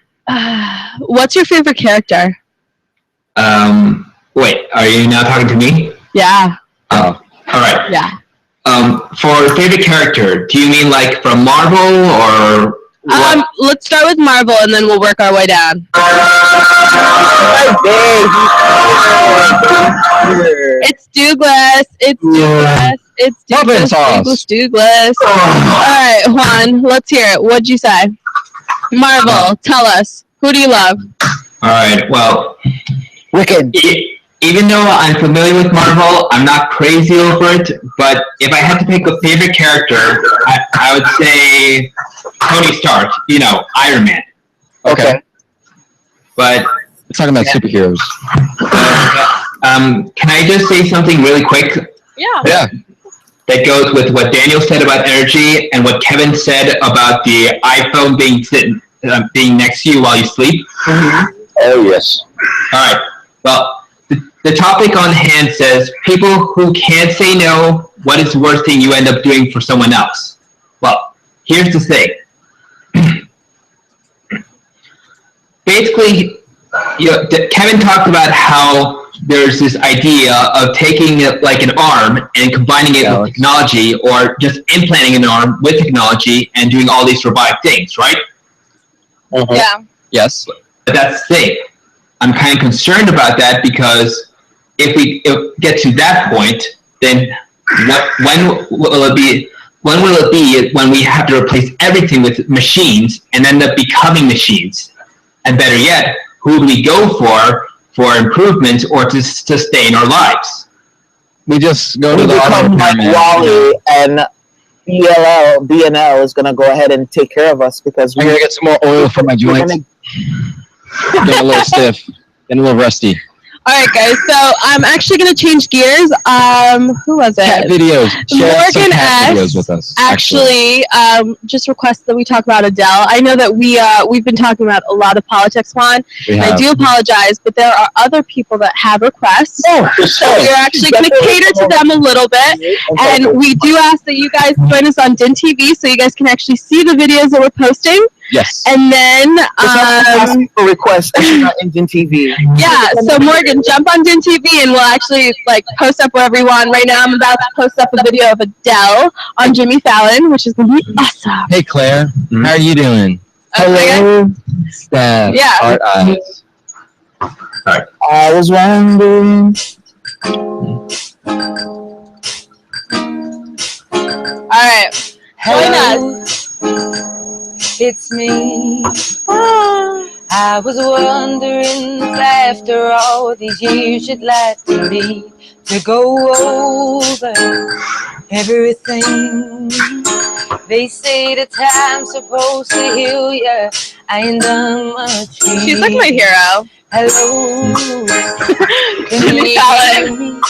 Yeah, he's got like the block. In California, dreaming about who we I like the kid's xylophone. we were younger and free. I've forgotten how it felt I know, before it's the like world fell out. Is that better? Just be sweet. A little bit better.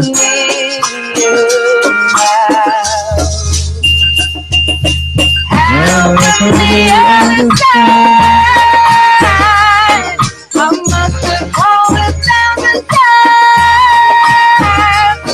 to you. Oh, everything that I Why?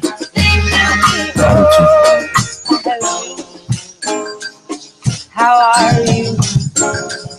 What's your favorite Adele song? Wait, she knows it. What's the answer? Oh my gosh, I do love Daydreamer. I do love that song. Honestly, Adele is a goddess. That's good. Honestly. That's good. That's good. Oh, I love Hometown. You see this? Or Sidewalks. I'm all about Sidewalks. Why did Adele cross the road? Why did Adele cross the road? To say hello from the other side. To say hello. All right, guys. Killer. So we actually have another request from our people on You Now. Please come so over if you and guys pick are out on You Now and you guys are making these requests, you guys have to jump on DINtv so you guys can actually see these videos. Yeah, okay, people? Yes, seeing is believing versus just hearing. All right. Yeah, you guys are not going to see the fuel. Okay, this is my cuteness. Did I sell? Now it's time to mute Kevin because he's going to start singing Adele. All right. So I have cat videos. I have a particularly cute cat video here. So if you guys are just joining us on Meerkat Periscope, You Now, join us. We have cute cat videos and Adele. I know that music. Oh my God, Claire, you're here. I love it. I don't see you. Look how cute! It's so cute. Why is it just drinking milk? It's okay, because it's cute. I had to wait for some guy to vacuum his car until I could vacuum mine. Because I was cleaning it out before I parked. And he saw me there. He was like, yo, can I vacuum my car real quick? Because you seem like you have a lot of work. Aww. And I let him do it. They're so cute. The small cat. Look how small. Small cat. It's so small. Alright. Oh, kitten videos. They get me every time. Morgan, yes! Thank you, Morgan. You just have to make sure you go into like Chrome or Firefox. Yes, yes. Yes. Meow! Yeah. Yeah. Alright, I have a better one, guys. Can you guys hear me? Yeah. Yes. Yeah. Yes. Alright. Sorry, Juan, you have to watch these funny cat videos. No, it's okay. Oh, that's loud.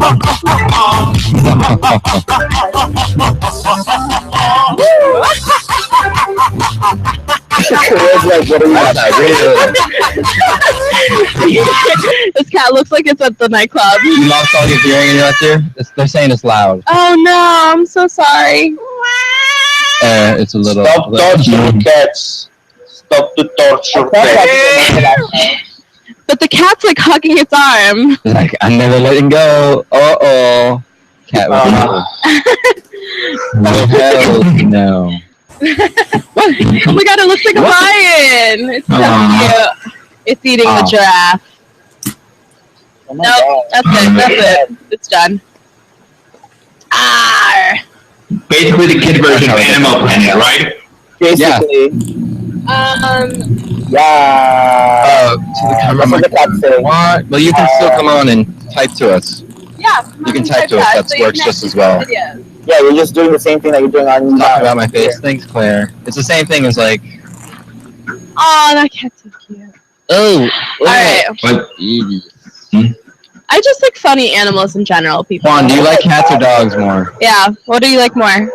Cats or dogs? Alright, well, first of all, thank you for showing me the videos. I said that I don't want to be the guy who totally talks about politics, but I think these things are good for life. You need a good laugh. Yeah, definitely. I agree with yes. Now, do I like cats or dogs? But which one? Well, to me, there isn't really that much. I would say I like cats, but my favorite animal would have to be a parrot. Okay. Really? What, like the African ones? No, just generally all sorts of parrots. Really? Yes. Can you post up a picture of one? There's one that I like fell in love with that I really, really wanted. It was like an African blue, and it used to dance whenever you used to go like boom, boom, boom, and he would just go like the whole time. It was great. I loved him. I was like literally in love with the bird, but he like bit. From Africa. Yeah, I want a cool like pet that just is like dances around and stuff. Gives me vibes when I ask him. My friend had like a flying. What's the little sugar? The sugar. Oh, the sugar monkeys. What are they called? Right? Sugar gliders. Ride, and he would like. Oh, they're so cute. Sugar babies, right? Those things are awesome. But I feel like I would run over it or like step on it by accident. I haven't seen this, guys. Have you guys seen this? It's like it's a Will Ferrell video. I just have to put it on because I'm curious about what's going on here. But these guys are funny to me. What? Will Ferrell? Funny to you, Crow? No, this is funny. Oh, this one. I know this. You know this one? Ladies, all right. In a few seconds we'll be sipping on some Chris and watching the 2003 MTV Movie Awards. Thank you. Quit playing around, Sean. I'm not, dude. My key won't fit. You must be the ones. Oh, cool. This is super. Actually, I'm the key maker. Don't worry. Inside in just a moment. Awesome. Thanks.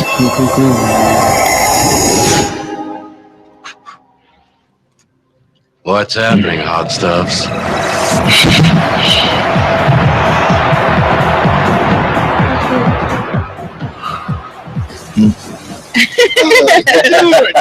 Where the hell are you? You're in Zion, baby! What is this place? Duh! It's obviously an underground city where the last remaining humans live and the robots are coming to kill us. Doesn't that just make you want to party? Have you guys seen The Matrix? I don't know, man. These girls are pretty hot. Check it out. You can totally see their nipples. Oh my god, there's Morpheus! I love you, Morpheus! No. Hear me! He's having a huge orgy. Disregard everything I said. At least that's. You call me Danielle. It is true. Attitude. What many of you have heard. Morpheus! What can we expect at this orgy? Machines! Man, I'm out. Yeah. Sounds kind of kinky. I'll see you guys there! And bring plenty of lube!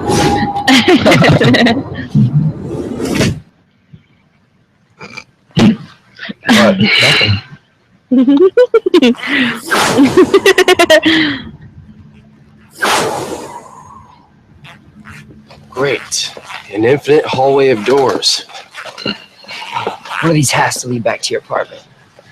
Just kidding, he's right. You know what? You try that one. I need to use this one.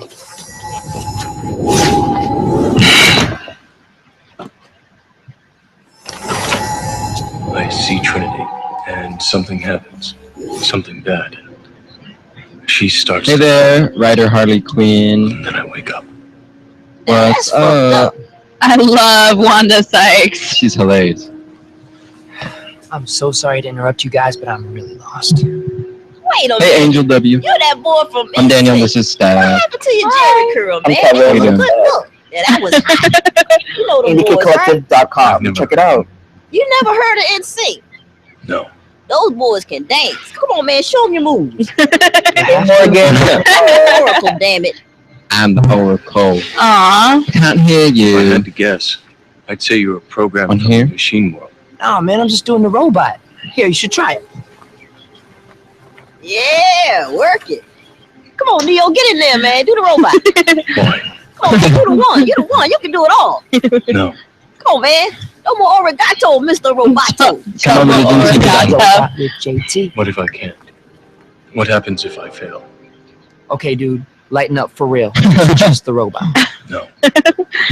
I can't do that. I won't. Well, hell, I will. Talk to me, boy. Don't be scared. Oh, God. Ooh. Come on, do the part. Do the naked part. Mr. Timberlake. Mr. William Scott. You that guy that got peed on an American. You in the spot. How big is your fist? Good Lord. Hey, wait a minute, man. This shit is dry clean only. You'll like being a dude. I do.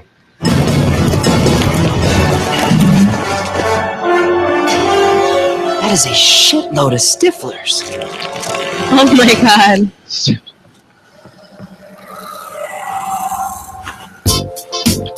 Justin Timberlake. I'll be right back. Alright. Bye.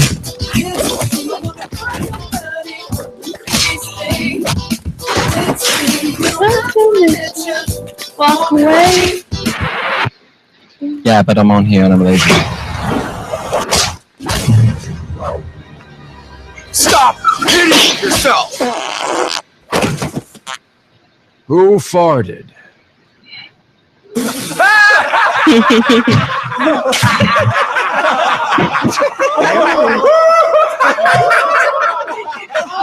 Charles, focus!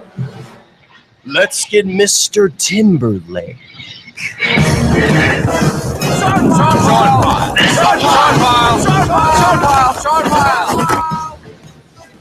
What really, Mr. Timberlake?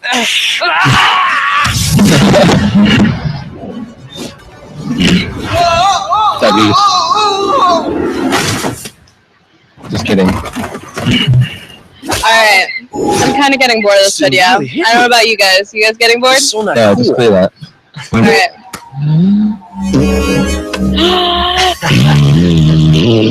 Woo! Stab. Sorry, guys.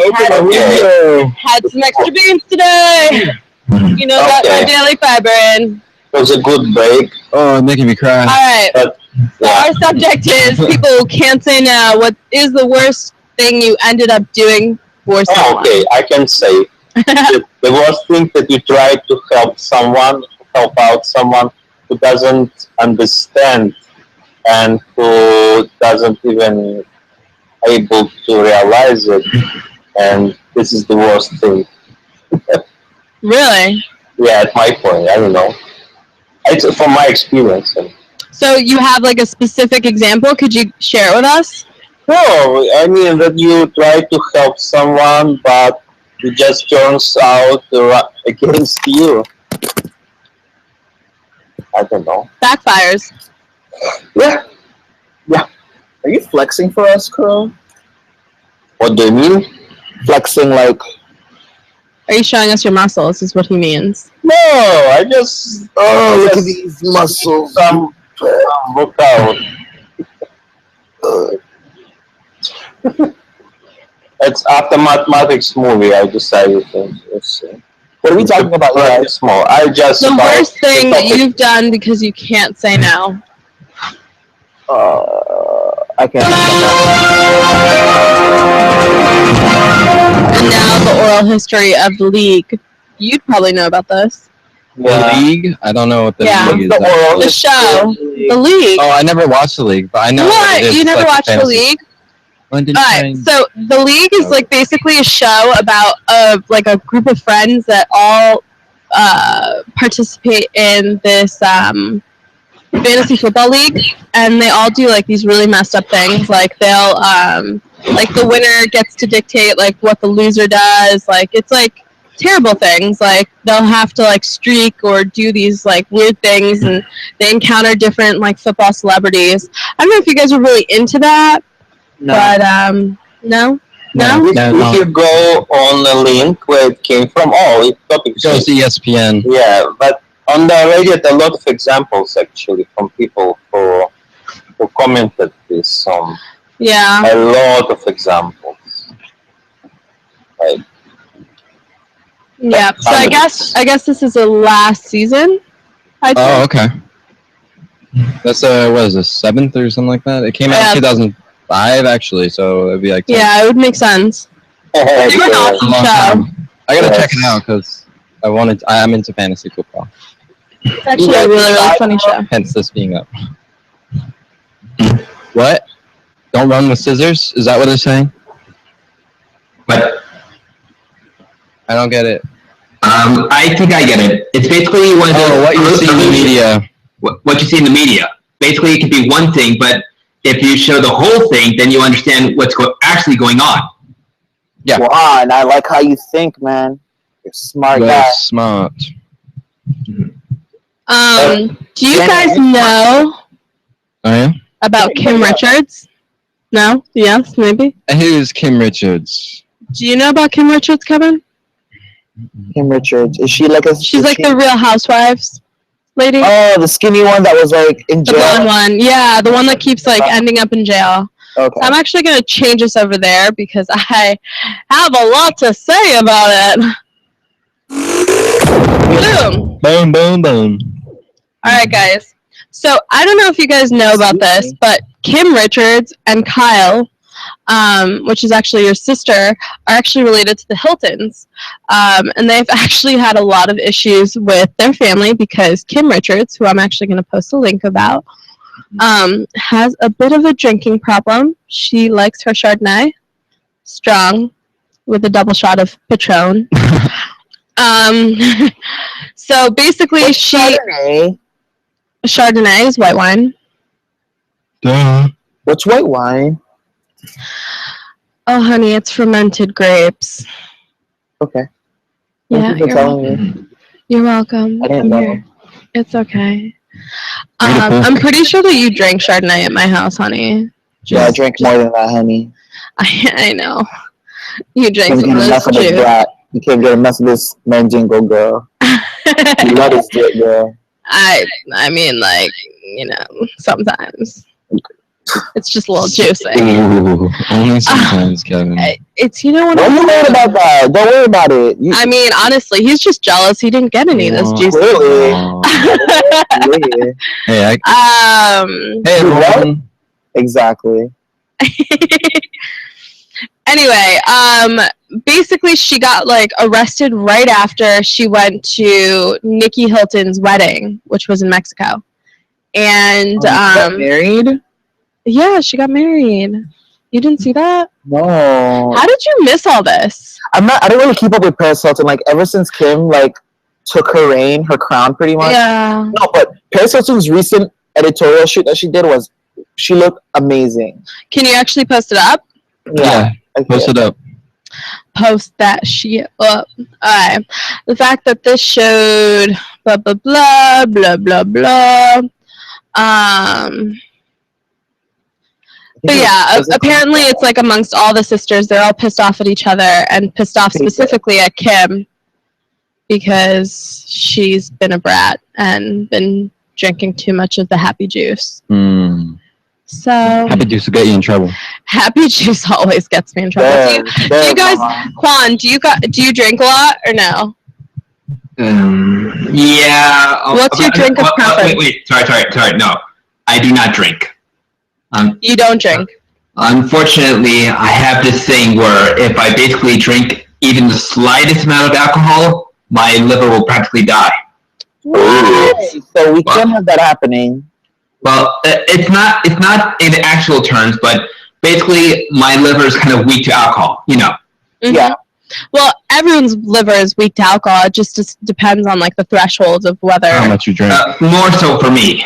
That's the problem. Yes, Mama. Look at this. Wow, she looks really good. She's serving in this. She's giving me right now.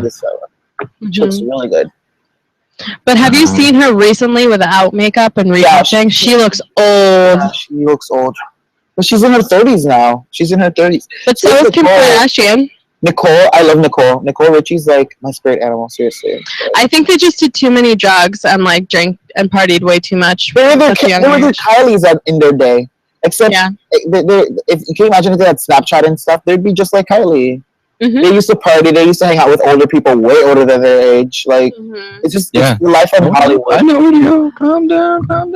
Like recently, when I went to Art Basel, on Saturday, and Morgan drinks a lot. Morgan. No, you saw kids like I went to this after party, and you saw kids What do you like to drink? 17, 16, 17, 21-year-old and up parties. Like, I'm like, how did you get in here to begin with? Mm-hmm. It's like, I mean, honestly, like I saw a lot of that when I was like in Connecticut. Like girls who, you know, either had the money to get a fake, like when we were like sophomores and freshmen in high school, or like people just didn't want to mess with their families, so they would just let it go. You know? So, I mean, I guess it just depends on the privilege that you have. And these girls clearly come from privilege. I mean, when you have that much money, plane of existence, like they have a different view on the world than we do. Like they experience things that a lot of us in this lifetime won't experience. Like, can you imagine being 18 years old having dinner with rich cargo on a freaking private jet? No, I mean I can. Did that last year. Freaking like she did Chloe did an interview where they were asking her about her sister around the time when she was dating Tyga, and everybody was like trying to figure out what's going on. And Chloe was like, Kendall and Kylie will never be your ordinary teenager. Gee. Oh. I mean, like, my thing is, like, did you see Kylie on Taz's Angels? Have you seen that? No. Alright, so it's like these 4 or 5 girls, I'm not sure. There's like constantly like a rotating group. But it's basically like the modern day Hugh Hefner girls.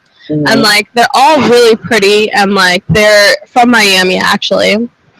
And they all live in this one house where like a sugar daddy just like pays for everything. Oh, that was them that she was taking pictures with? Yeah. Uh-huh. So I mean like I would never get invited to something like that when I was like 17, but like then again she has like the access and she has like the fame and you know power, money. Exactly. They're dope. They're a lot older. I mean, I feel like they can handle situations like that. Yeah. They're more mature in their mindset. Mm-hmm. Like they're not going to be like a typical teenager girl who goes to a rap party and is going to end up doing mistakes that she shouldn't be doing. They're accustomed to that stuff, so they won't like do that stuff. I don't know. I mean, I think that like things are also changing as far as like what girls do. I mean, I was talking to my sister the other day, and she was telling me about how she went to this girl's house, and like they were all like hooking up on like couches and stuff, and like they were doing some like really weird, crazy stuff for like their age. And I was just like, what is going on? She's only 14. So I remember in high school, I like that one girl with the hair. Daniel, do you have an opinion? Like, what is your thoughts? Like, opinion on what? I don't understand. Yeah, just on like how girls are like people are progressing like sexually and stuff. Yeah, it's very common for 16-year-olds to be able to get in the club, and like the bouncers know that they're not 21 and they can drink and stuff. Like, it's frustrating from my perspective from when I was that age, because that opportunity wasn't around for me because I was a guy. But for all the girls that were good looking, they all had the opportunity. Plus, I came from like a small town, and everyone was like rich and stuff like that. So, I mean, I wasn't really huge into the party scene and stuff because my parents didn't really allow me to be. But I mean, I think kids are progressing way too quick now. They're trying to be more mature than they actually are, and it's coming off as tacky in some cases. Yeah. All right, so I have a question. Kids are aging faster and growing older slower. Can Captain Morgan taste like Expo marker? I don't know. I've never really tasted Expo marker. I just smelled it, but I'm not really keen on Captain Morgan. Is that you now? Yeah. Yeah. You know, Morgan S. actually just posted up a note saying, Dark and Stormy? No. I love Dark and Stormies. I've never had Dark and Stormy. But I don't use Captain Morgan for my Dark and Stormies. She couldn't get in. She didn't want to be on camera and stuff. She was saying. Yeah. Yeah. Dark and Stormies are bomb. But Juan, what do you think? Were girls like doing crazy stuff? Did you ever hear rumors of girls that were doing crazy stuff when you were in high school? All right. Well, for me, it could be somewhat of a different story because I came from actually a private Catholic high school. Oh wow! So the girls were even crazier, is what you're telling me.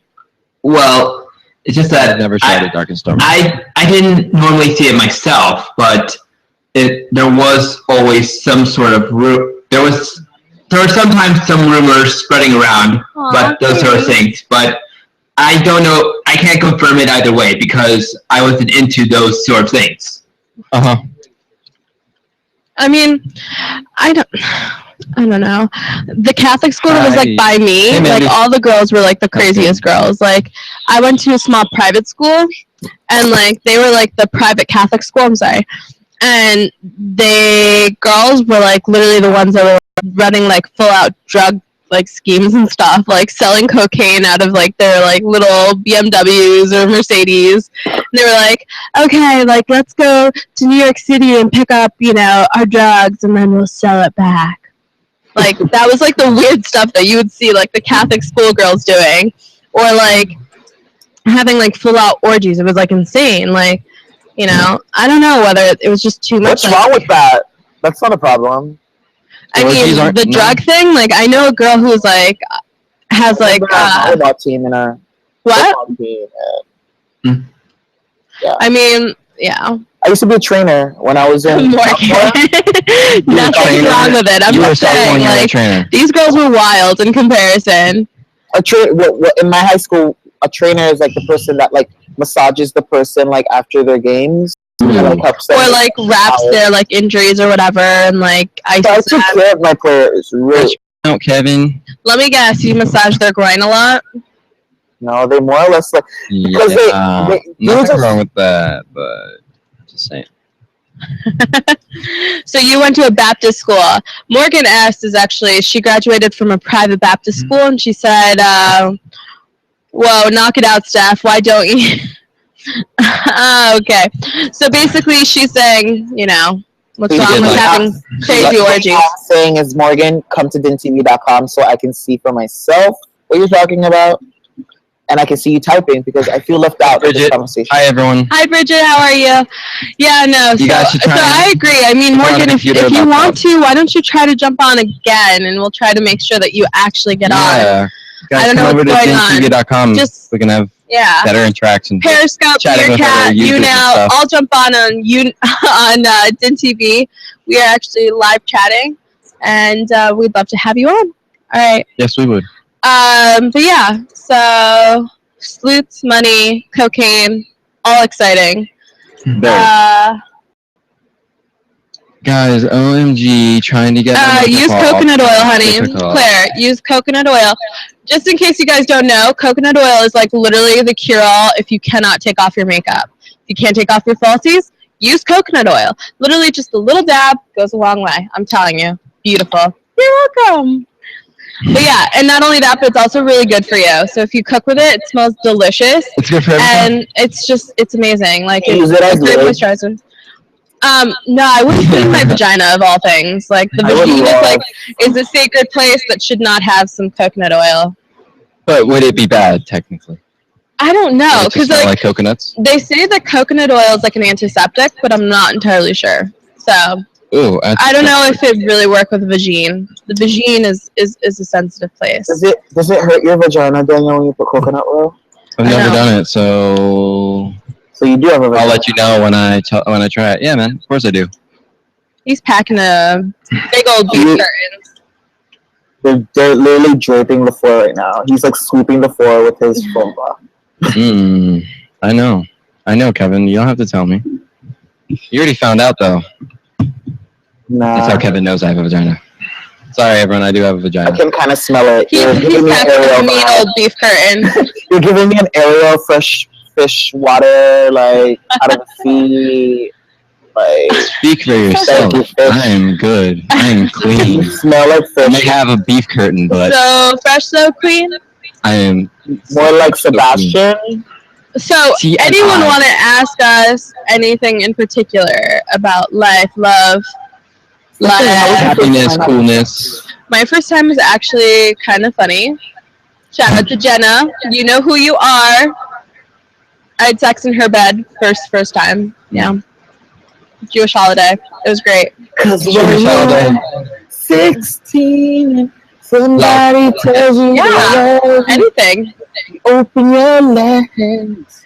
Yeah. Ask us anything if you want to know about like the latest trends on like makeup, hair, whatever. Sports. Want to learn the latest trends about clothing, politics, conspiracy theory, opening your third eye, nibbling your chocolate. Yeah. Next. Singing, because like I'm like a singer. Richard. I'm actually really terrible. Don't ask me to sing. She's actually sing really well. Kevin, you sing really well. That's really surprising. I'm about to hit a Mariah Carey note right now. Okay, let's hear it. Make my wish. Enough Mariah Carey for me. You'll hear that. Juan, do you sing anything in particular? You guys can't hear it. That's how high it is. Great. Juan, anything in particular you like to listen to? What kind of music do you like to listen to? Well, you can call us on the phone if you want to. For me, yes, Stephanie, you asked about what music I like or what I like to sing, right? Mm-hmm. Well, for me, I don't sing that much. But for music, I like all kinds of music. But but mostly, I like to listen to instrumental music. Instrumental music, so like EDM and stuff like that? Or like classical music? All kinds. It's just that, here's the thing. I like to hear in particular instrumental music because that's the type of music that helps me to think about what kind of things I can write for like comedy scenarios. Like you know about that Matrix video? Talk to us. What? No, go ahead. Sorry, seriously. You know how we saw that parody of the Matrix, right? Yeah. And you know how that scene parodied the Burly Brawl, right? Yes.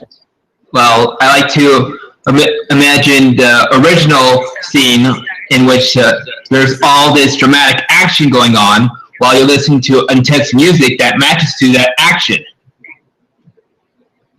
Okay, cool. So I have a question.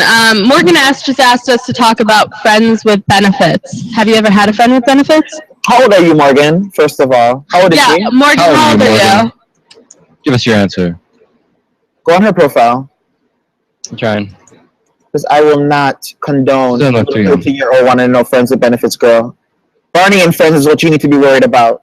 Oh my God, don't be mean to her. She's 20. Oh, okay, girl. What are you about to All right, guys, here we go. Sorry, she's Educational purposes. Morgan, what exactly do you want to know about friends with benefits? Do you want to know how they work? Do you want to know about the logistics of it? How they Or do you want to know about like how they generally end up? Yeah? I'm not here in the studio. You're not hearing them? No. Try refreshing your screen. It just disappeared. Okay. Hold on.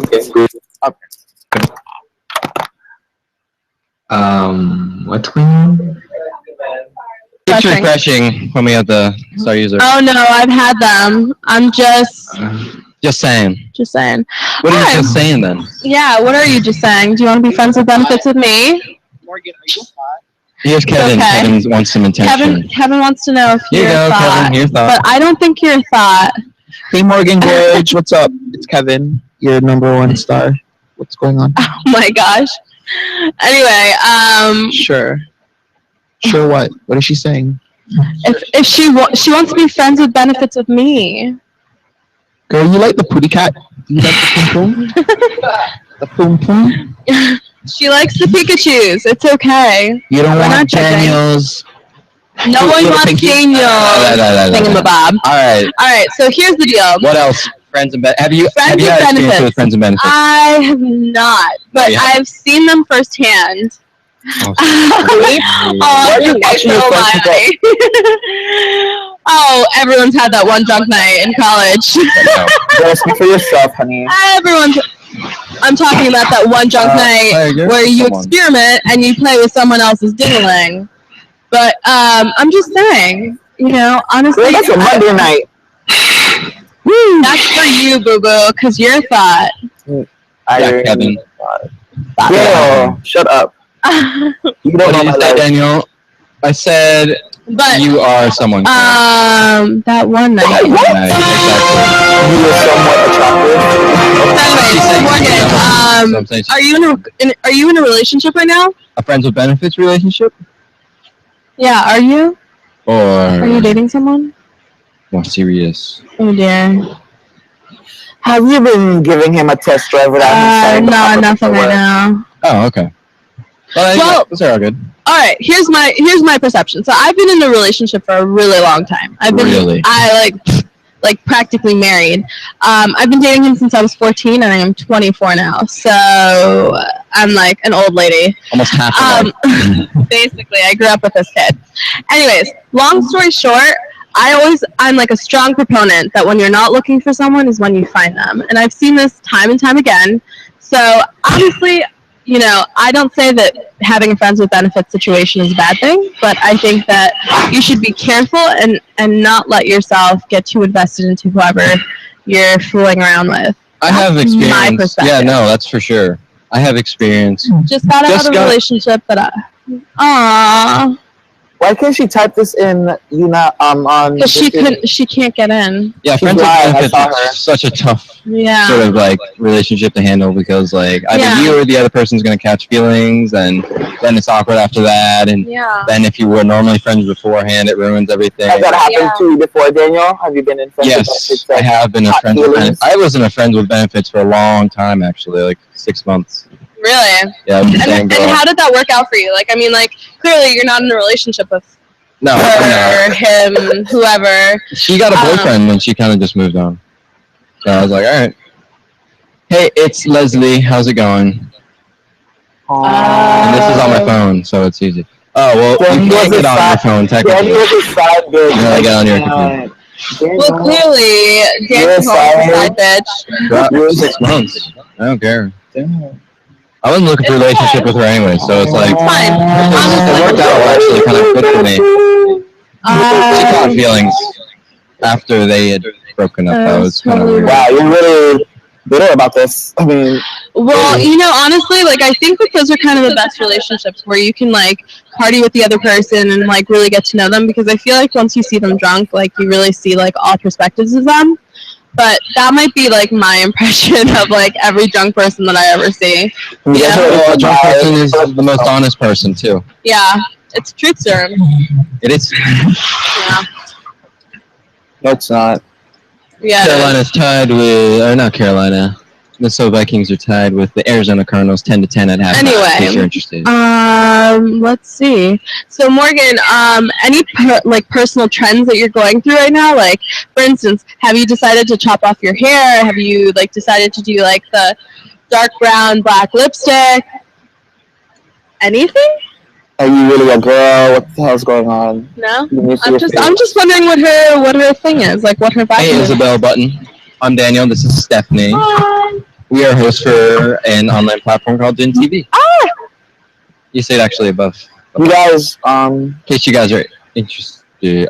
No, I'm done with those stages. Yeah, I haven't been a friends with benefit relationship for that, but she's done with those stages. Good. She's done the whole black lipstick. Wow. She's over it. What are you trying to say, Kevin? You want attention. What are you on? Kevin, I'm literally about to mute you. Seriously. Guys, It's a 4-year-old that we have on the show. I don't know why we even do it. Because I feel like you guys are focusing on you now too much. There's people Yes. Like that relationship finally made Yes, I really lost the track of what you're talking about. I'm watching guys. you guys talk to people on you now. Yeah. Watch you working for you now. For now, I don't know. It looks weird with this. Morgan needs to try to get on DINtv. We're not accommodating her. She needs to come here so we can talk to her. I want to see Morgan. Kevin right on 100%. She's been trying to get on, but she can't get on. Okay. Because I saw her in the queue. I saw her. I know. She went on the queue, and then she couldn't get on again. So, I mean. Try again. Third time's a charm. All right. We're doing our best. Don't worry. I believe you. You're doing a good job, Daniel. I'm not denying that. Okay. So let's switch up the topic. All right. What are we going to talk about? Wells Fargo. That's new. Wells Fargo. What's going on? Wells Fargo. That's a big bank. Yeah, that's what I have my student loans with. I kept trying to get on after the first time. Oh, it's alright. I'm so good. I did school and I didn't get no loans. Paying attention I was more so to the scared. website from now on, though. I'm sure. Did your state have something further prepaid where they you pay since you're a little kid for your college and then they just pay for it when you get 18? No, I didn't have that. Mom had that for me and my sisters. So she's been paying for college since we were in elementary school. Yeah, switch it into 4 when you get a chance to. Yeah, that's what I'm doing. Alright, we're going over. I missed you guys. Ninja Turtles 2? Yeah, they are. They're already filming it, I think. I didn't even see the first. They released a trailer for it. I just saw somebody just sent it to me. Ninja Turtles 2 already? Mm-hmm. What? I didn't like the first one that much. I only saw part of it. All right. So Wells Fargo. Let's discuss Wells Fargo. Yes, that's us. Besides charging me fees up the ass, to got money in my account. All right. There's a lot of tension on Wall Street. The stock market has stalled near record highs, and the Federal Reserve is about to boost interest rates. All right. So they gain 10% proceeds. Yeah. Or they see. Oh, they see a 10% gain in 2016. That's a big number. I'm a little bit more optimistic in 2016 than the naysayers. When we look to the next year, there will be an opportunity for better earnings versus 2015. So we may get a double-digit percentage returns. So basically what they're saying is that their stock is going to go up by 10% or 10 points. Okay. So they're anticipating that they're being really optimistic considering our market right now and anticipating that they're going to have a 10% return on everything that they've been doing. Oh. Which is kind of that's really good. 10%. 10% is a lot. Yeah. Yeah, so much. Hey, also apparently they have added 6 clean technology startups to their innovation incubator. So each of these companies will receive up to $250,000 in cash and in-kind consultation to accelerate their technology. So basically, they invested in 6 clean technologies also. Also, they're moving towards not having ATM cards and utilizing new only pay, like Apple Pay and On Wednesday, San Francisco-based Wells Fargo became the latest bank to announce plans for such technology. Customers will be able to start a transaction, such as withdrawing cash, on their phone before heading to an automated teller machine. Customers will complete their transaction at the ATM, where they will enter their PIN and a one-time code generated by the smartphone app. It's called Virtual Card. That sounds kind of cool, but I feel like that sounds kind of like something like could be hacked. That's really good, though, for fraud protection. So you think of what Apple Pay does, it's like a different code like each time you pay or something like that, like completely unique. So I'm guessing they do a similar thing. You guys asking me? I would definitely want to try that. No, that's what we're talking about right now. It's Wells Fargo. Kevin, what do you think about it now? Do you think they should have a cardless? Let's call to the bank. Actually, I have an opinion about the whole cardless, paperless thing that they're trying to do. Okay. All right. Well, it's just that I'm a little bit concerned about how we're basically getting to the point in which we don't have to have paper money. We're just using our electronics to pay for everything, right? Making imaginary money that we don't have. Well, that is one point, yes. But here's the thing. Can we honestly give the benefit of the doubt to anyone that they can control how they moderate their expenses? Like, for instance, they say, oh, I can only spend like $20 or so. The next thing they know, they're spending like $200 on all these things that they don't really need at the moment. Yeah. Good point. I mean, honestly, like, it's kind of concerning to me because, like, I mean, for instance, like, what is it? Like, the new cards that they just released that have the chips in them, like, apparently there's, like, a new way that you can actually hack or, like, download an app and you can actually tap into the person's, like, side and you can actually acquire all of their financial information. Like, for instance, like, their card number, their PIN number, all of that, because it's all downloaded onto that chip. So, like, that's my only concern with this whole situation. So basically, if you're like a hacker, this is the perfect time to have the money. Yeah, this is like the perfect time. And like, you could simply do it in a way that, like, you know, you're just taking small sums from each person. But like, it's essentially like you can be in a subway and you can hack like, you know, 300 people as you're bumping into them. You know, and then go home and then acquire all of their information. That's from Watchdog. No, that's not. That's actually something that came up. That's actually something that happened in New York City and has been a pretty prevalent issue, which is why my boyfriend has refused to get a card with a chip on it. It was a reference to a video game that has the same premise. It's okay. Well, someone created it. It's like Grand Theft Auto, when you can literally like steal anybody's citizens' like money and everything like in a second with like his phone. It's really cool. It's a cool concept because that is actually real, like Seth is saying. So I have a card with the chip. Now I'm not sure I want it. This sounds like a great way to eliminate having to lose your card and everything like that, and having fraud because someone looked at just your information on there. Let's start with getting money on those cards, right? Give us some money so we can put in our bank accounts. Like, why are you worried about money that we don't have to take out? No, this is like interacting with your savings account or boom. There you go, Kevin. Account. This is just a way for them to not have to really show where that money is coming from because it's all electronic, so it's like imaginary numbers that they're putting into a system. And it's trying to reduce stealing and stuff. Fraud. Yeah. Which is the biggest, which is huge. They're stealing air because they don't have the money. No, money has to have some sort of monetary base. That's what they make you think. But you have to go straight up. They don't have the money that they say that they have. When you go for a loan, you're not getting all that physical money. They're putting in a number in your account. It's putting 1,000,000,000. That's your $1 million. Where's the tangible $1 million? Where's the gold in $1 million that you're giving to? But that's the thing is that our currency is experiencing an insane amount of inflation, which is the issue that we're having with our economic system. I mean, if you want to carry around $1 million in your pocket in gold, go ahead, man. Oh my God! I know what you're saying. Literally. You're saying literally. So your money is backed up. You get checks in the mail. All right. So you get checks in the mail, and you put them in your account. Those checks are backed up the bank holds the gold, and then from there the U.S. reserves hold the whole country. No, there's gold there. There's no gold there. No. You're missing what I'm saying. They have to have a base to give you money in order to buy things. But that's the problem. That's what I'm saying. That there's an extreme amount of inflation, which literally they'll say like, you know, $100 million was burnt yesterday in a house fire, and they'll just print out new money. They won't actually have the gold monetary, like, physical thing. That's where the fakeness comes from. It's not real. Not real money. Thank you, Kevin. Yeah, that's true. It's not a liquid asset. It was competition.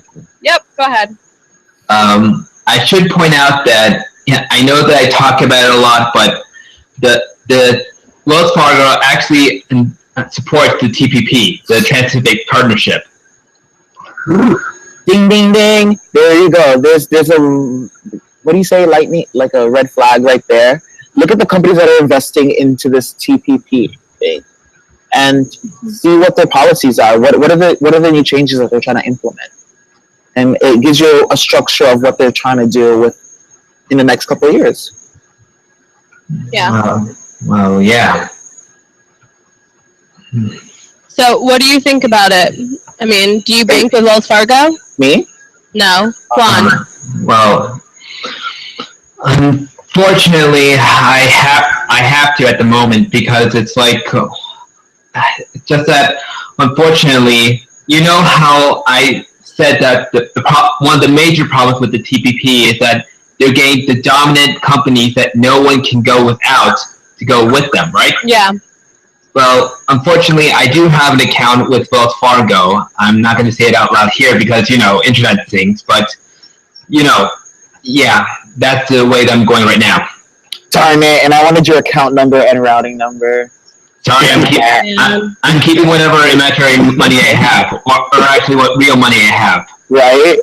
I don't bank with like major banks. I mostly stick to credit unions because they're more like community based. So, But that's why you drive 30 minutes to go and deposit checks too. Yeah, honey.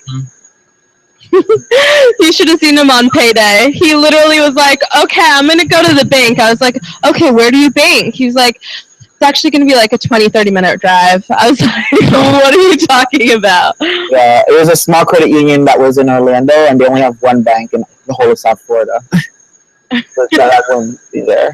Yeah. I like your cat. He's a good cat, Doug. Anyways, guys, it's about our time. So I guess we'll say our parting words and bid you farewell. Thank you guys for joining us on .com. Thank you so much. Yeah.